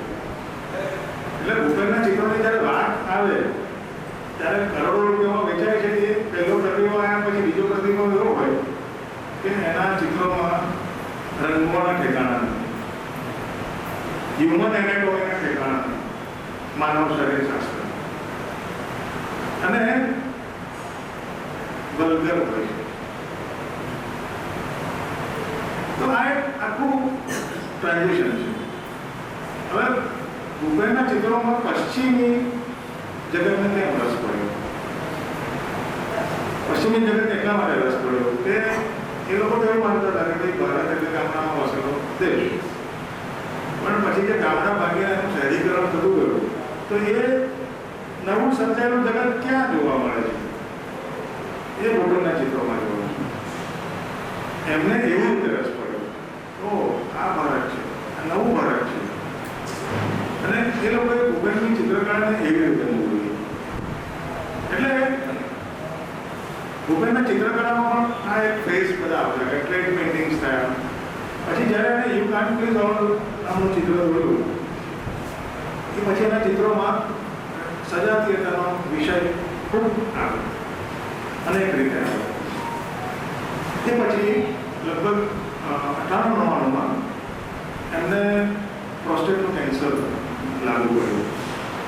તો એમના એ પછીના સમયગાળાના ચિત્રોમાં તમને રોગ આવા બધા વિષયો જોવા મળે છે. બહુ જ કદરૂપા, કડંગા એવા ચિત્રો. બ્યુટી ઇઝ સ્કિન ડીપ એવું એક ચિત્ર છે. હવે વાત એવી છે અલ્ટિમેટલી કે કડંગા કેમ છે, તો અહીંયા આપણે મંત્રોનો પેલો કોડ ત્યાગ કરવું પડે કે તમને જો મારી વાર્તાઓ ના કાબિલે બરદાસ્ત લાગતી હોય, એનો એવો છે કે જમાનો ના કાબિલે બરદાસ્ત, હું તો એનું દર્પણ જરૂર કરીશ. તો ભાઈ ભૂપેનના ચિત્રોમાં આ વિષય છે. એટલે પાછલા રોગીવાળા એ રોગ ઇટસેલ્ફ ઇઝ અગલી મેટર છે. એમાં એક પેલું ચિત્ર છે, બંદૂકની ગોળીથી પેલા આંકડા દેખાય છે. તો હવે બંદૂકની ગોળી આવે તો આવું થાય ને આવું જ બતાવવું પડે. એક એનું ચિત્ર એવું છે, પોર્ટ્રેટ છે, માય ફ્રેન્ડ એવું કશું નામ છે. એમાં એક કડંગો માનવ ચહેરો છે ને એને શીતળા નીકળે છે. હવે માનો કે આ મારો મિત્ર બ્રિજેશ છે. બ્રિજેશના ચહેરા પર કાલે હોઈને શીતળા નીકળે તો એ મારો મિત્ર મળી જાય છે. મિત્ર તો એવું ને. તો આ વાત એના ચિત્રમાં આવી રીતે કદરૂપો છે, મારો મિત્ર છે. એટલે આવી અનેક વસ્તુઓ અમને ધીમે ધીમે અમારું ચિત્ર અને પોતાનું જીવનને બધું ઉઘડતું ગયું. એક જુદી પ્રકારની જાણકારી અમને એવી રીતે મળી કે ભૂપેનની સૃષ્ટિ એટલે ભૂપેનનો સંસાર. ભૂપેનના સંસારમાં તો ખરેખર કોઈ નથી. Is a single person, is a bachelor. તો અમદાવાદના આપણા ચિત્રકાર અમિત અંબાલાલ એમને ભૂપેનને લખેલા પત્રો એ ભૂપેનની હ્યુમરનો અલ્ટિમેટ નમૂનો. એ પત્રોમાં ભૂપેને પોતાની સાંસારિક સૃષ્ટિ ઊભી કરી છે. એની પત્ની છે, એના 2 દીકરા છે, દીકરાની વહુઓ છે, દીકરાના સંતાનો છે અને બધાના નામ પાડ્યા છે. એટલે લખે કે હવે સવિતા એટલે દાસી ગઈ છે, એટલે આ બધા બધા આના પાડા પર જે જીત કરે કે અમે પપ્પા જોડેથી મને રમકડા અપાવો, એ પૈસા બધું રમકડાની દુકાન કરો. એટલે આવી આખી કાલ્પનિક સૃષ્ટિ એને ઊભી કરી. અને અમે તમારા પત્રો માત્ર એમને અમિતભાઈને જ આ પત્રો લખ્યા છે અને એમાં એને આખી સૃષ્ટિનું દર્શન કર્યું. પછી અમિતભાઈ કિસ્સો એવો ગયો અમને કે એ વખતે પેલા ફેક્સ ક્યારેક કે ફેક્સ મોકલે ભૂપેન. તો બાજુમાં પેલી દુકાન હતી ત્યાં ફેક્સ મશીન. એટલે અમિતભાઈ ના ફેક્સ આવે એટલે પેલો કે સાહેબ તમારો ફેક્સ આવે એટલે દઈ દીધો. એટલે અમિતભાઈ કે આમાં એટલો નથી ને કે ભૂપેનમાં કંઈક ગમે તેનો ફેક્સ આવે હું લઈ જાઉં કે તમે એના ભૂપેનનો ફેક્સ આવ્યો તો અમે પેલો માણસ મારી સામે વિચિત્ર રીતે જોયા. મને તો સમજાય નહીં કારણ કે મેં ફેક્સ બધું વાંચ્યો નહોતો, રોજ નહીં એમાં આવતો કારણ કે પેલા એ વિચિત્ર રીતે જોયા ત્યારે કે મને થાય કે શું છે યાર આ કંઈક નવું છે. પછી કે ગયા ફેક્સ વાંચ્યો ત્યારે ખબર પડી. એમાં ભૂપેનમાં લખેલું કે તારી નવી ફ્રેન્ડ અને એની સાથે તને ફાઈ ગયો હશે નામ ને તને આપી દીધું. એટલે પેલાને એવું થયું સમાજ સજ્જન દેખાય માણસ તો આવી રિયલ લાઈફ હ્યુમર એ ભૂપેનની વિશેષતા હતી. તો થોડીક આવી રીતે મેં સફરની વાત કરી ભૂપેનના પુસ્તક અને પ્રક્રિયા વિશેની વાત. પણ કરી. આપણે તો જે કરી અને જેમનો કદાચ એને યાદ રાખવો જોઈએ. કરણ ગ્રોવરનો છેલ્લો કિસ્સો કહીને મારી વાત થોડી કલ્પના હોવી જોઈએ. કરણ ગ્રોવર પાસે ભૂપેનના 12 ચિત્રો ખરીદેલા છે. એક પોર્ટ્રેટ ભૂપેને કરણ ગ્રોવરનું પણ બનાવ્યું છે. કરણ ગ્રોવર એક છાપા છે. એટલે મેં કહ્યું ભૂપેન બહુ ઓછા પોર્ટ્રેટ બનાવે છે, એમાં અદભુત પોર્ટ્રેટ બનાવે છે.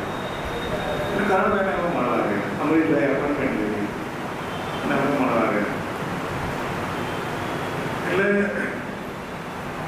કરણભાઈના પ્રકૃતિથી અમે પછી પરિચિત થયા. અમને કોઈ કહ્યું નહોતું.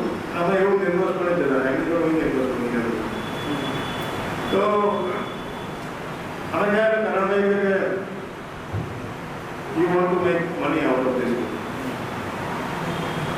I'm like, yes sir, we want, but please show us how.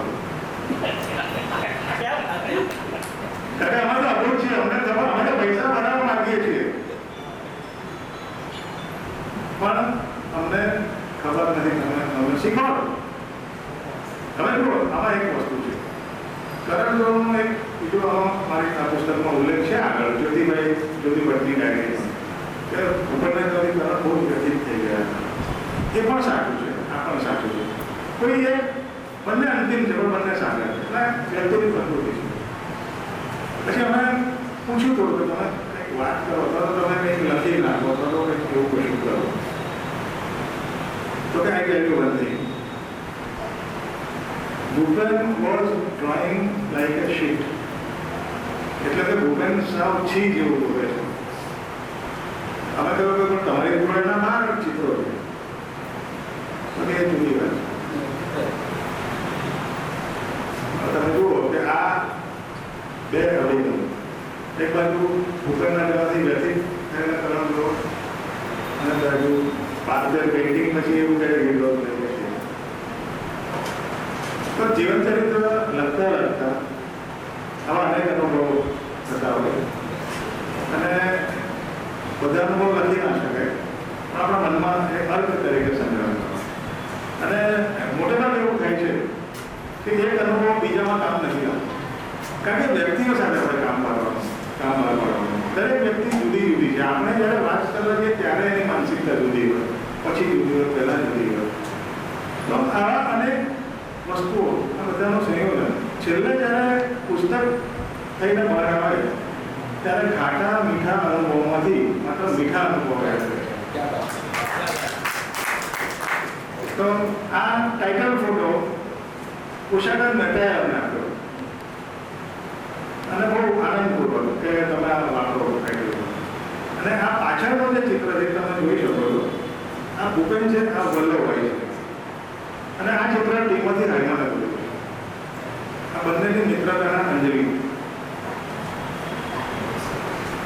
તો આ સાથે મારી વાત પૂરી કરું છું. અમરીશભાઈને વિનંતી કે પૂરક ભારત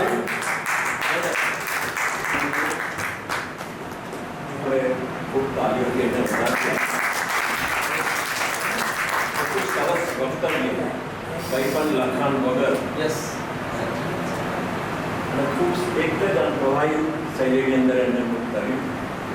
એમના મિસિસ કામિનીબેન ગિરજા ઉપાધ્યાય, તમે બહુ ધન્યવાદને પાત્ર છે. આવા પ્રતિનિધિઓ તમને મળ્યા છે.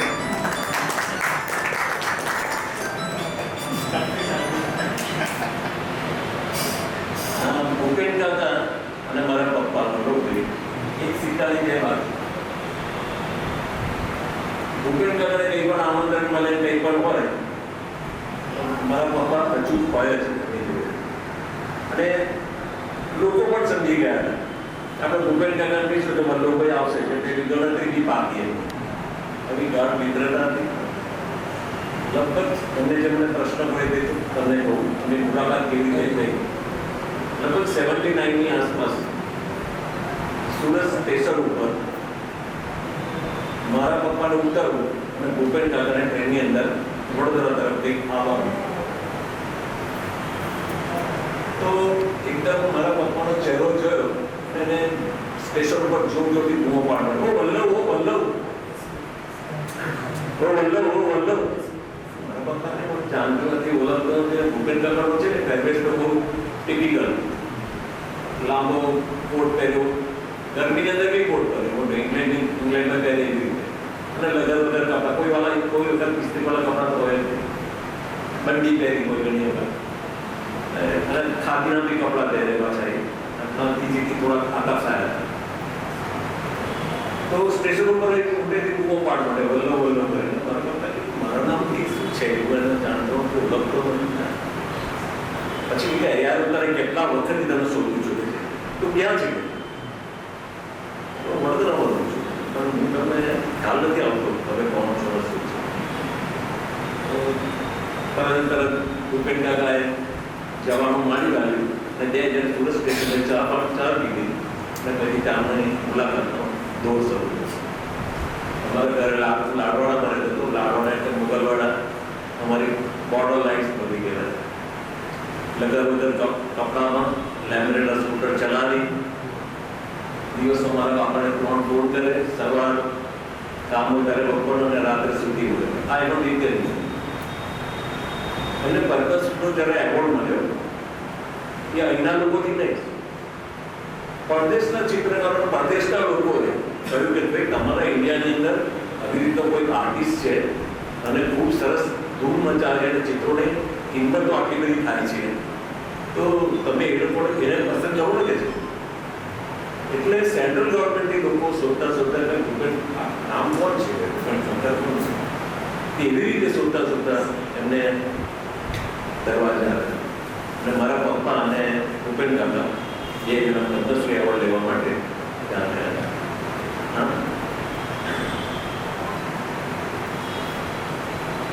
આ પુસ્તકની અંદર થોડી કઈ વાત, બીજી કોઈ પ્રશ્ન નથી આપણે કરીશું. તમે જે સવાલ કરવો એ કરી શકો છો. મારી પાસે ઘણો બધો ખજાનો છે. આ પુસ્તકની અંદર ઓછામાં ઓછા 50 ચિત્રકારોના નામોની અંદર ઉલ્લેખ થયેલા છે. અને મારા પછી બ્રિજેશ તારે 3 મિનિટ બોલવાનું છે, તને જે યોગ્ય લાગ્યું તે રીતે, અને ખૂબ સારી રીતે અભ્યાસ એને કર્યો છે. અને ખૂબ જ આનંદિત થઈ ગયો આ પુસ્તક વાંચતા વાંચતા.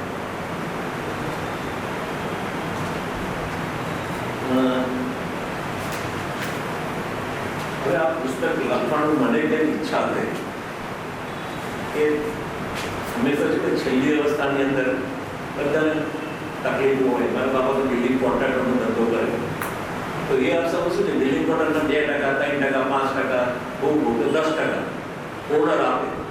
એ કેવી રીતે આપે કે જેટલો ખર્ચો થયો હોય, મજૂરોનો, કડિયા કામનો, સ્લેબ ભર્યા હોય, એના અમુક પર્સેન્ટેજ એવું એ લોકો આપે.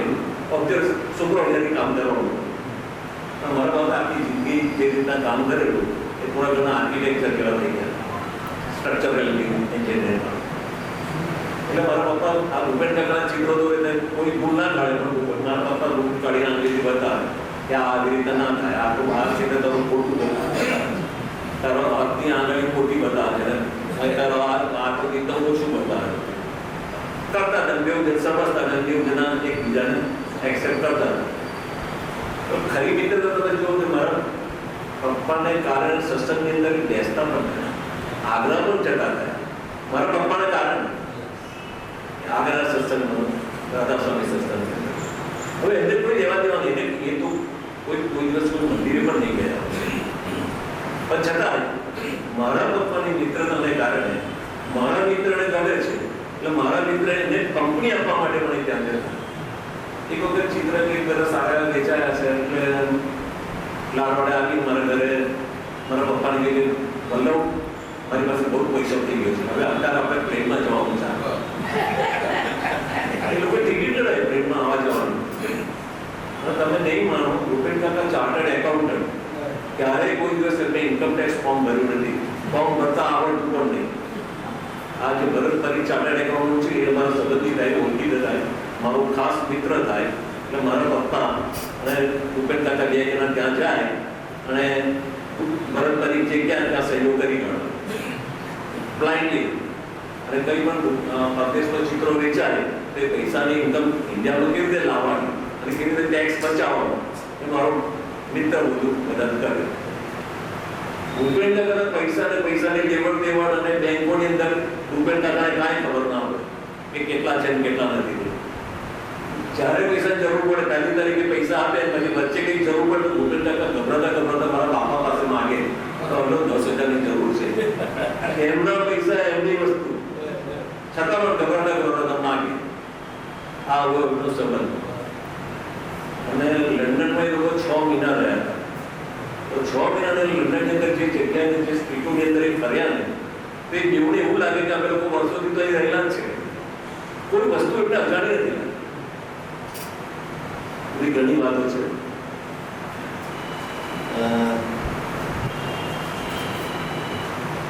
હવે આ પુસ્તક લખવાની મને જે પ્રેરણા મળી એવું કોઈ કારણ છે. એક પિતૃ તર્પણ મારે કરવું હતું. મારા પપ્પાને એમને બહુ સાચવ્યા. એક વખત મારા પપ્પા પેલું તમે એવું પેન્શન તો મળે, આ વિદેશો જેવો તો મારા પપ્પા છેક સુધી શરીર ચાલુ ત્યાં સુધી 16 ઇન્કમ કરે. અમે 4 ભાઈઓ, સૌથી નાનો હું અને ડાયો. અરે આ નિર્દોષ શબ્દ બોલ્યા ને તો મને નમૂનો જો સંભાળ.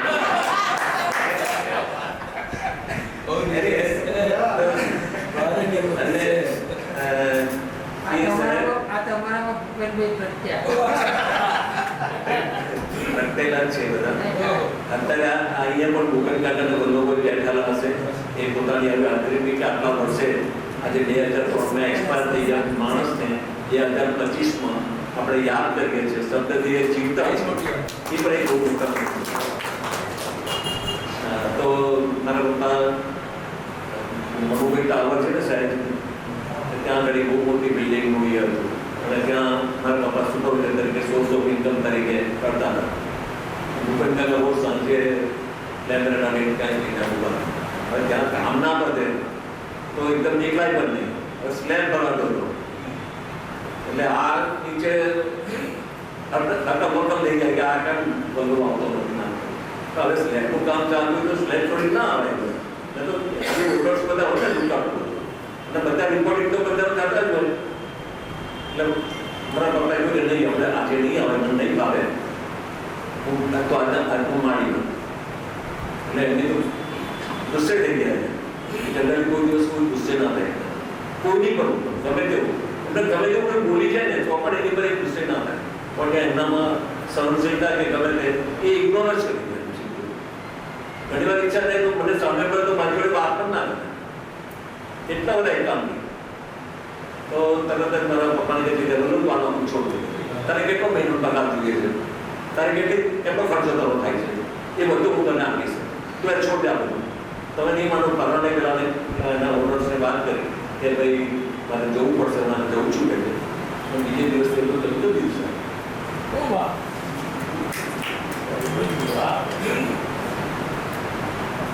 અમારા ઘરની અંદર મારો ભાઈ જ્યારે નવું ઘર લીધું ને બધું કર્યું, મારા ભાઈએ જે કંઈ બધું વસાવ્યું હતું, ફ્રીજ ને આ ને તે ને ટીવી ને બધું, હવે એને પૈસા ખર્ચાતા ને એને બધું કર્યું. ભાઈ સાહેબ તો બધું લઈ ગયા. ઘરમાં વસ્તુઓ હોય તો કેટલી સંકળામણ પડે. તમે નહીં માનો બીજે જ દિવસે એમને કહ્યું કે ભલો મારે નવું ફ્રીજ લાવવાનું છે, તો આ મારું ફ્રીજ તું વાપર.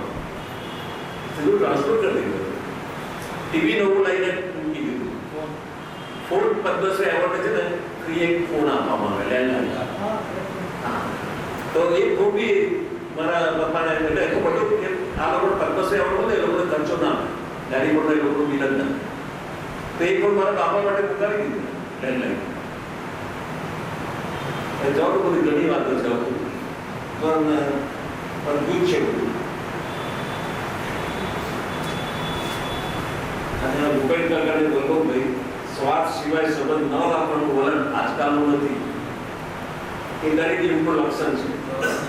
હવે ઉપભોક્તાવાદી યુગનો એ વિશેષ ભક્તિ છે એટલું જ. આવી પણ દોસ્તી હોઈ શકે, આવા પણ સંબંધ હોઈ શકે એ દર્શાવવાના પુસ્તકનો મુખ્ય હેતુ છે. તેથી માનવમાં વિશ્વાસ જળવાયો રહે એમ કહી શકાય કે બંનેની દોસ્તીનું તર્પણ એટલે આ પુસ્તક. આ પુસ્તક છે તે આજે 350 રૂપિયાનું છે, 450 રૂપિયાનું છે, પણ બધાને 350 રૂપિયા આપવામાં આવશે. જેને 5 પુસ્તકો ખરીદવા એટલે 300 રૂપિયામાં આપવામાં આવશે. એ રીતે ધીરેનભાઈ સાથે વાતો થઈ છે. તો જેને કંઈ પ્રશ્ન કરવાના હોય તે કંઈ કહી શકે છે. ઝડપથી કહ્યું એક ભૂપેન વિધાયક મારી અંદર છે. ભૂપેનને કોઈએ પૂછ્યું કે તમે ચિત્રો શા માટે કરો?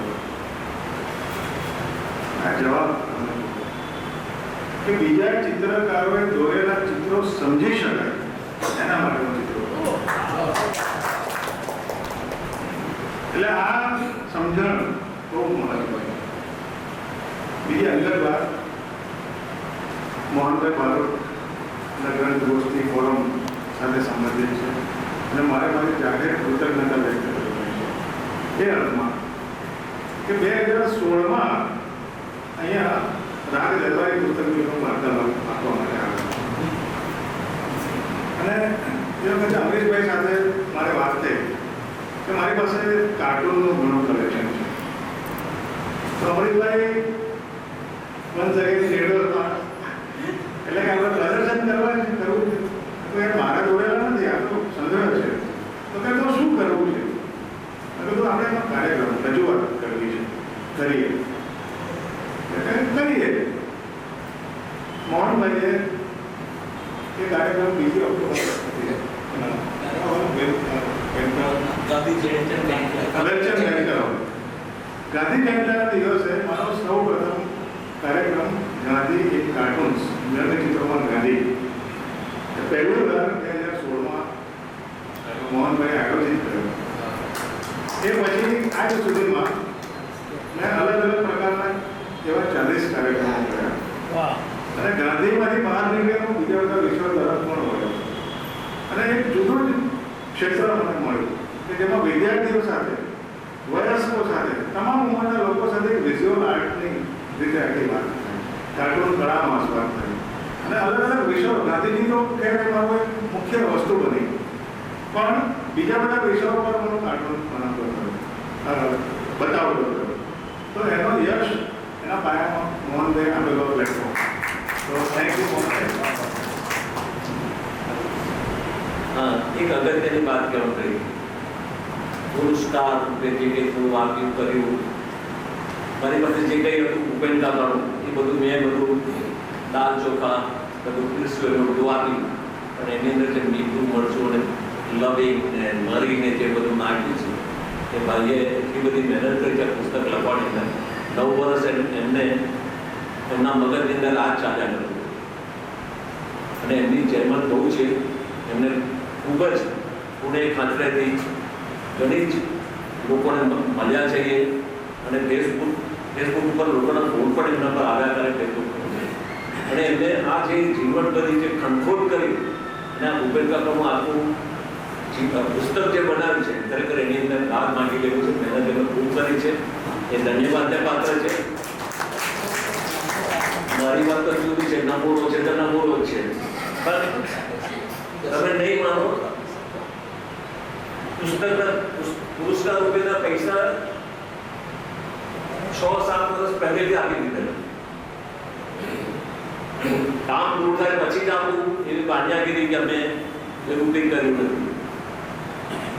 સંપૂર્ણ સત્તા અને સંપૂર્ણ બધું એમનું જ બધું યોગદાન છે અને એના પરિપાક રૂપે મને ખૂબ જ આ પુસ્તક ગમ્યું. ખરેખર આ વાંચવા જેવું પુસ્તક છે. ખરી મિત્રતા છે. આ મિત્રતા કહેવાય કે જેના માટે એકબીજાને કોઈ આર્થિક મદદ નહીં, કોઈ મિત્રતાની જે ચાહના જોઈએ, જે ભાવના જોઈએ, જે આપ્યતા જોઈએ એ ખરેખર અદભુત એને આ લખ્યું છે અને જે રીતે બોલ્યા છે ને એ રીતે એનો સરસ લખ્યું પણ છે. ખરેખર ખૂબ જ એ છે.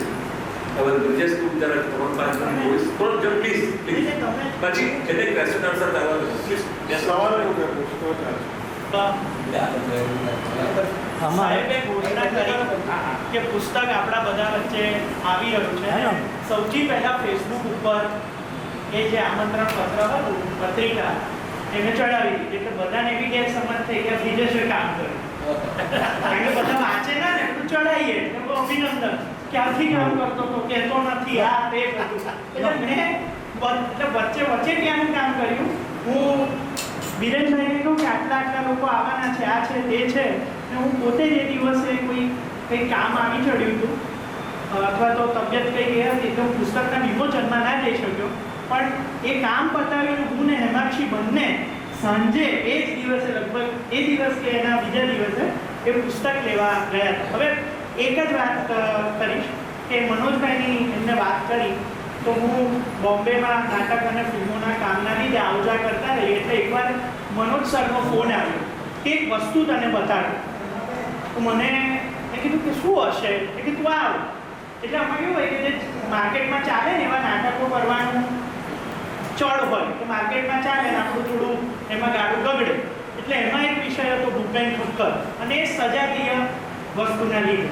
એટલે મને એમને કે એક વસ્તુ બતાવો એટલે મનોજભાઈએ મને મોટા મોટા ચિત્રો બતાવ્યા અને એ ચિત્રો એટલે ભૂપેન ઠક્કરે બેગમ બર્વે નાટક ઉપરથી જે માસ્ટર ફૂલમણી નાટક થયું એના. અને મને ખબર ના પડે કે આ શું, ત્યારથી ભૂપેન ઠક્કરના કામ માટે મને એક આકર્ષણ અને જે ક્યાં પૂર્ણ વિરામ ક્યાં આવ્યું કે મનોજભાઈ દર વખતે કહ્યા કરે કે આના ઉપર આપણે નાટક કરવાનું છે તો મને કીક એવી કોઈ આવે તો આપણે કંઈક કરીએ. અને એવું કોઈ વાંચ્યું નથી, એવું કંઈ કન્ટેન્ટ કશું થતું નથી. પુસ્તક આવ્યું એટલે હું કંઈ મારી તારીફ કરવા નથી માંગતો કે એમની તારીફ કરવા નથી, વાચક તરીકે મને એટલું ગમ્યું. 2.5 દિવસમાં પુસ્તક વાંચી નાખ્યું.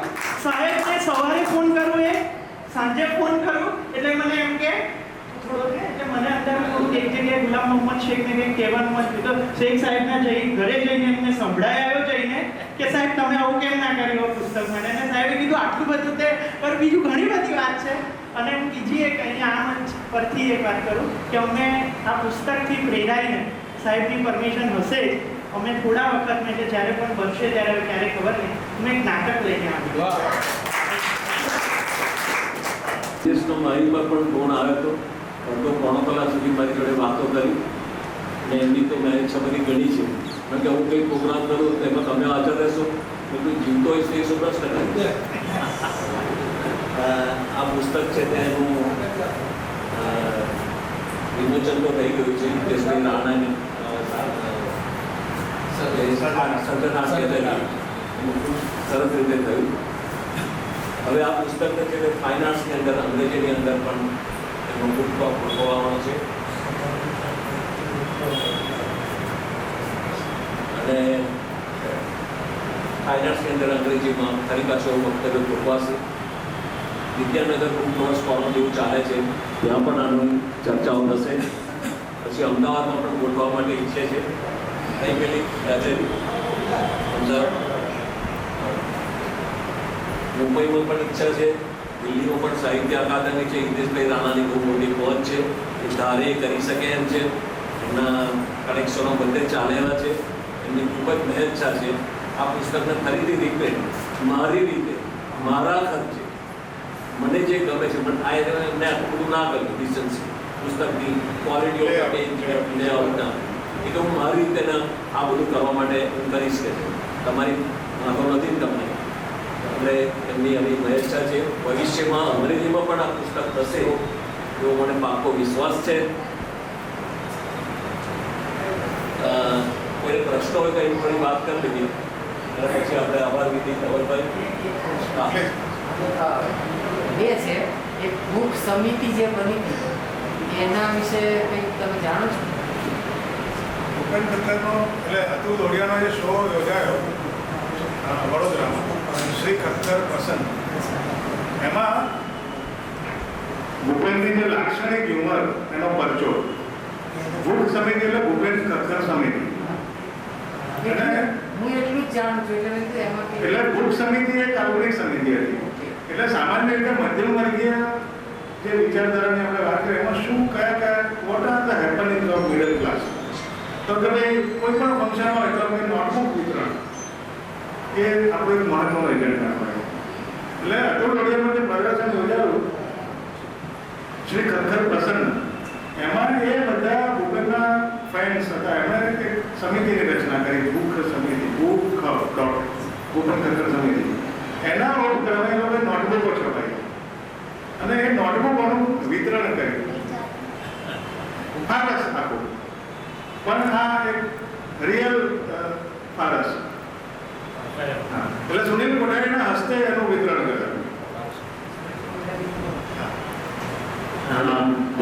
જોશો એટલે ખ્યાલ આવશે કે કેટલા બધા સંદર્ભો એની સૂચિમાં સંદર્ભો એટલા બધા ઉપયોગના એમણે એનું અવગાહન કરી અને આ સંકલન બનાવ્યું છે. એક બીજો પ્રશ્ન એ છે કે દાખલા કે મગનભાઈનું ઉંદર છે એ જયેશભાઈનો લેખ મેં વાંચ્યો અને પછી મારે પણ એક પ્રસંગે એ જ ગાળાની વાર્તાઓ વિશે વાત કરવાની જે તમે ન કહો કે રમખાણ તો ખરેખર મેં જ્યારે વાર્તા વાંચી હું કંઈ કુંઠિત વાચક છું નહીં, સજાતીય કે કોઈ પણ હોય હું ઓપન હતો, પણ મને હોપલેસ વાર્તાઓ લાગી તમામ.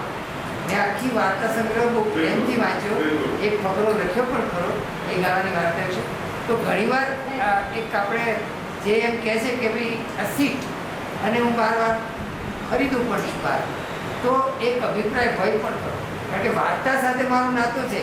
મેં જ્યારે વાર્તા અથવા અહીંયા કોઈએ પણ વાંચી હોય મગનભાઈનો ઉંદર અને બીજી વાત પહેલો જે છે, પછી તમે કહો કે બધા એમાં પેલી સાબુવાળી વાત એ નથી, પણ આ જે મેં વાંચ્યો ને મને એમ થયું કે શું કરે કદાચ ભૂપેનભાઈ એમની સ્ટાઇલમાં મજાક જ કરતા હોય ને જાણે વાર્તા કરે. એ તમારી વાત બહુ સારી કે એક વાર્તાને ભરત મહેતા વાંચે ને એની આખી એક જુદું પરસેપ્શન હોય. બીજો તમે એક સજાગ વાચક છો પણ તમે વાચકની સાથે એક સજ્જ અભ્યાસુ પણ છો, પ્રત્યેક છો. એક સામાન્ય વાચક વાંચે એમાં સામાન્ય વાચકમાં બહુ શેડ એમ નહીં, જો દાખલા તરીકે મજીલા મણીલા એમાં એમણે જે કલ્ચરનું કચુંબર કર્યું ને સાહેબ, એ પોપ્યુલરથી ક્રિટિક સુધી એ જાળવે છે એમ કહું છું.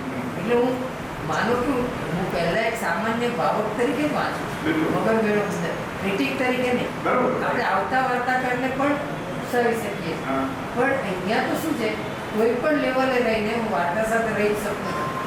એ જે અનુભવ મને થયો એમ કહું છું. એટલે ભૂપેનને એવું તમે બોલો એ વાત બરાબર છે અને તમને એવું લાગે કે ભૂપેનને આમાં શું કર્યું છે, શું તો કે મજા કરી અને એને જે મધ્યમવર્ગીય માનસિકતા સાથે જે રમત કરવાની એક આખી પેટર્ન છે એ તમને આમાં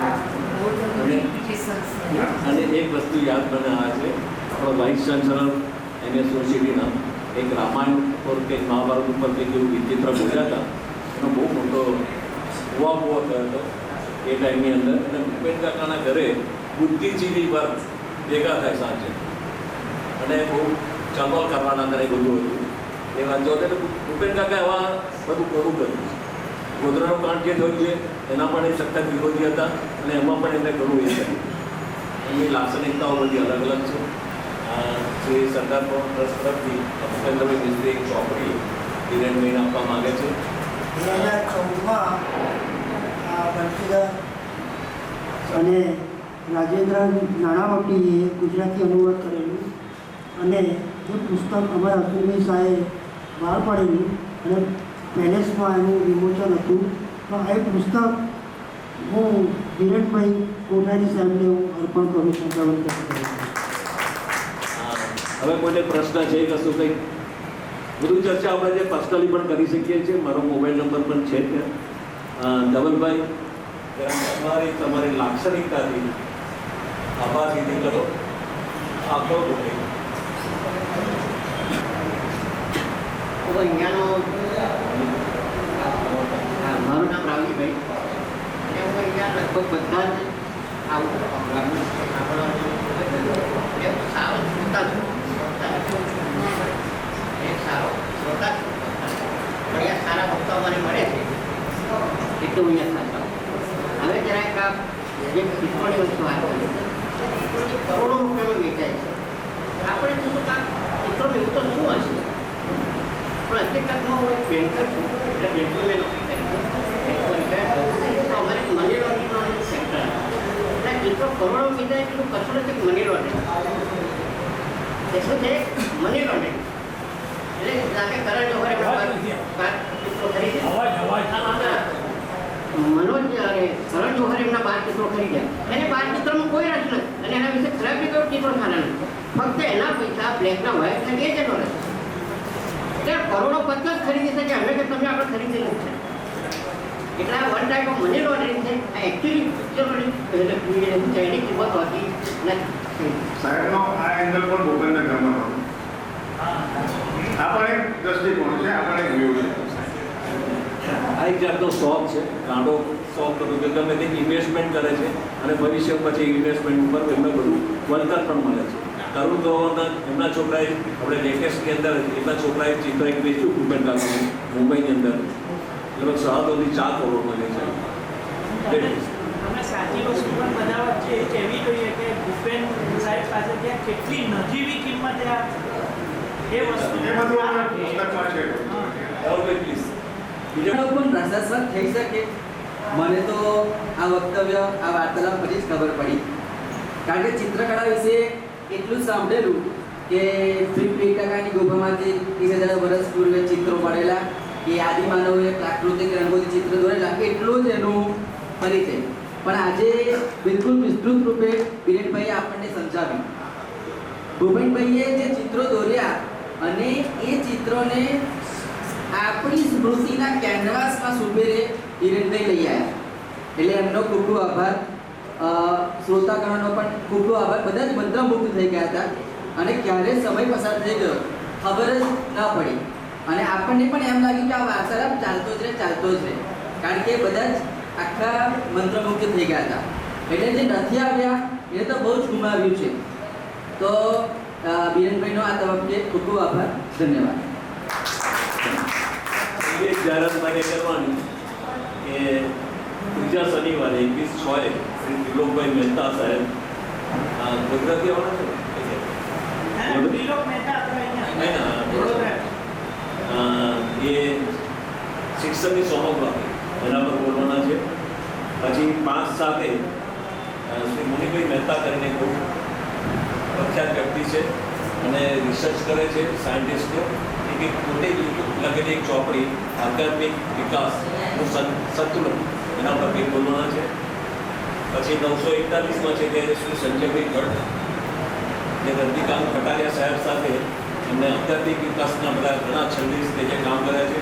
આ રજનીકાંત કટારિયા સાહેબ છેલ્લા અંત સમય સુધી એક ગંગોષ્ઠીમાં 91 યર્સ ઓલ્ડ પણ એ દાદરો ચડીને આવતા હતા અને ડૉક્ટરે એમને જ્યારે મના કરી ત્યારે જે ડેટ બેસતી હતી અને એમને છેલ્લા ઘણું બધું પાઠશાળા આધ્યાત્મિક પાઠશાળાને આવા બધા કામ એમને કર્યા એટલે પ્રવચનો બધા આપતા હતા. એમનું લેક્ચર છે. પછી 942 યહાં કોઈ સપાટવાલા અન્ય તે માટે નક્કી કર્યું કોઈ સપાટવાલા એના પર બોલવાનું છે. એક મૈત્રીએ લેખક મૈત્રી સાહેબે કંઈક લખેલું છે. પછી 943 20/9/25 ચાલો શ્રી રામ રટીએ લેખક શ્રી દિનેશભાઈ ધાકર આપણે જે ચોપડી પુસ્તક આપણે લાયા છે રામ રટીએ ચોપડી લાયા થોડીક કોપીઓ છે જેને ઇન્ટરેસ્ટ હોય ત્યારે લઈ શકે છે. અને 15મી ઓગસ્ટે આપણે જન્માષ્ટમીનો દિવસ છે એટલે આપણે રજા પાડીશું એટલે દિવસ આપણે નહીં કરીએ.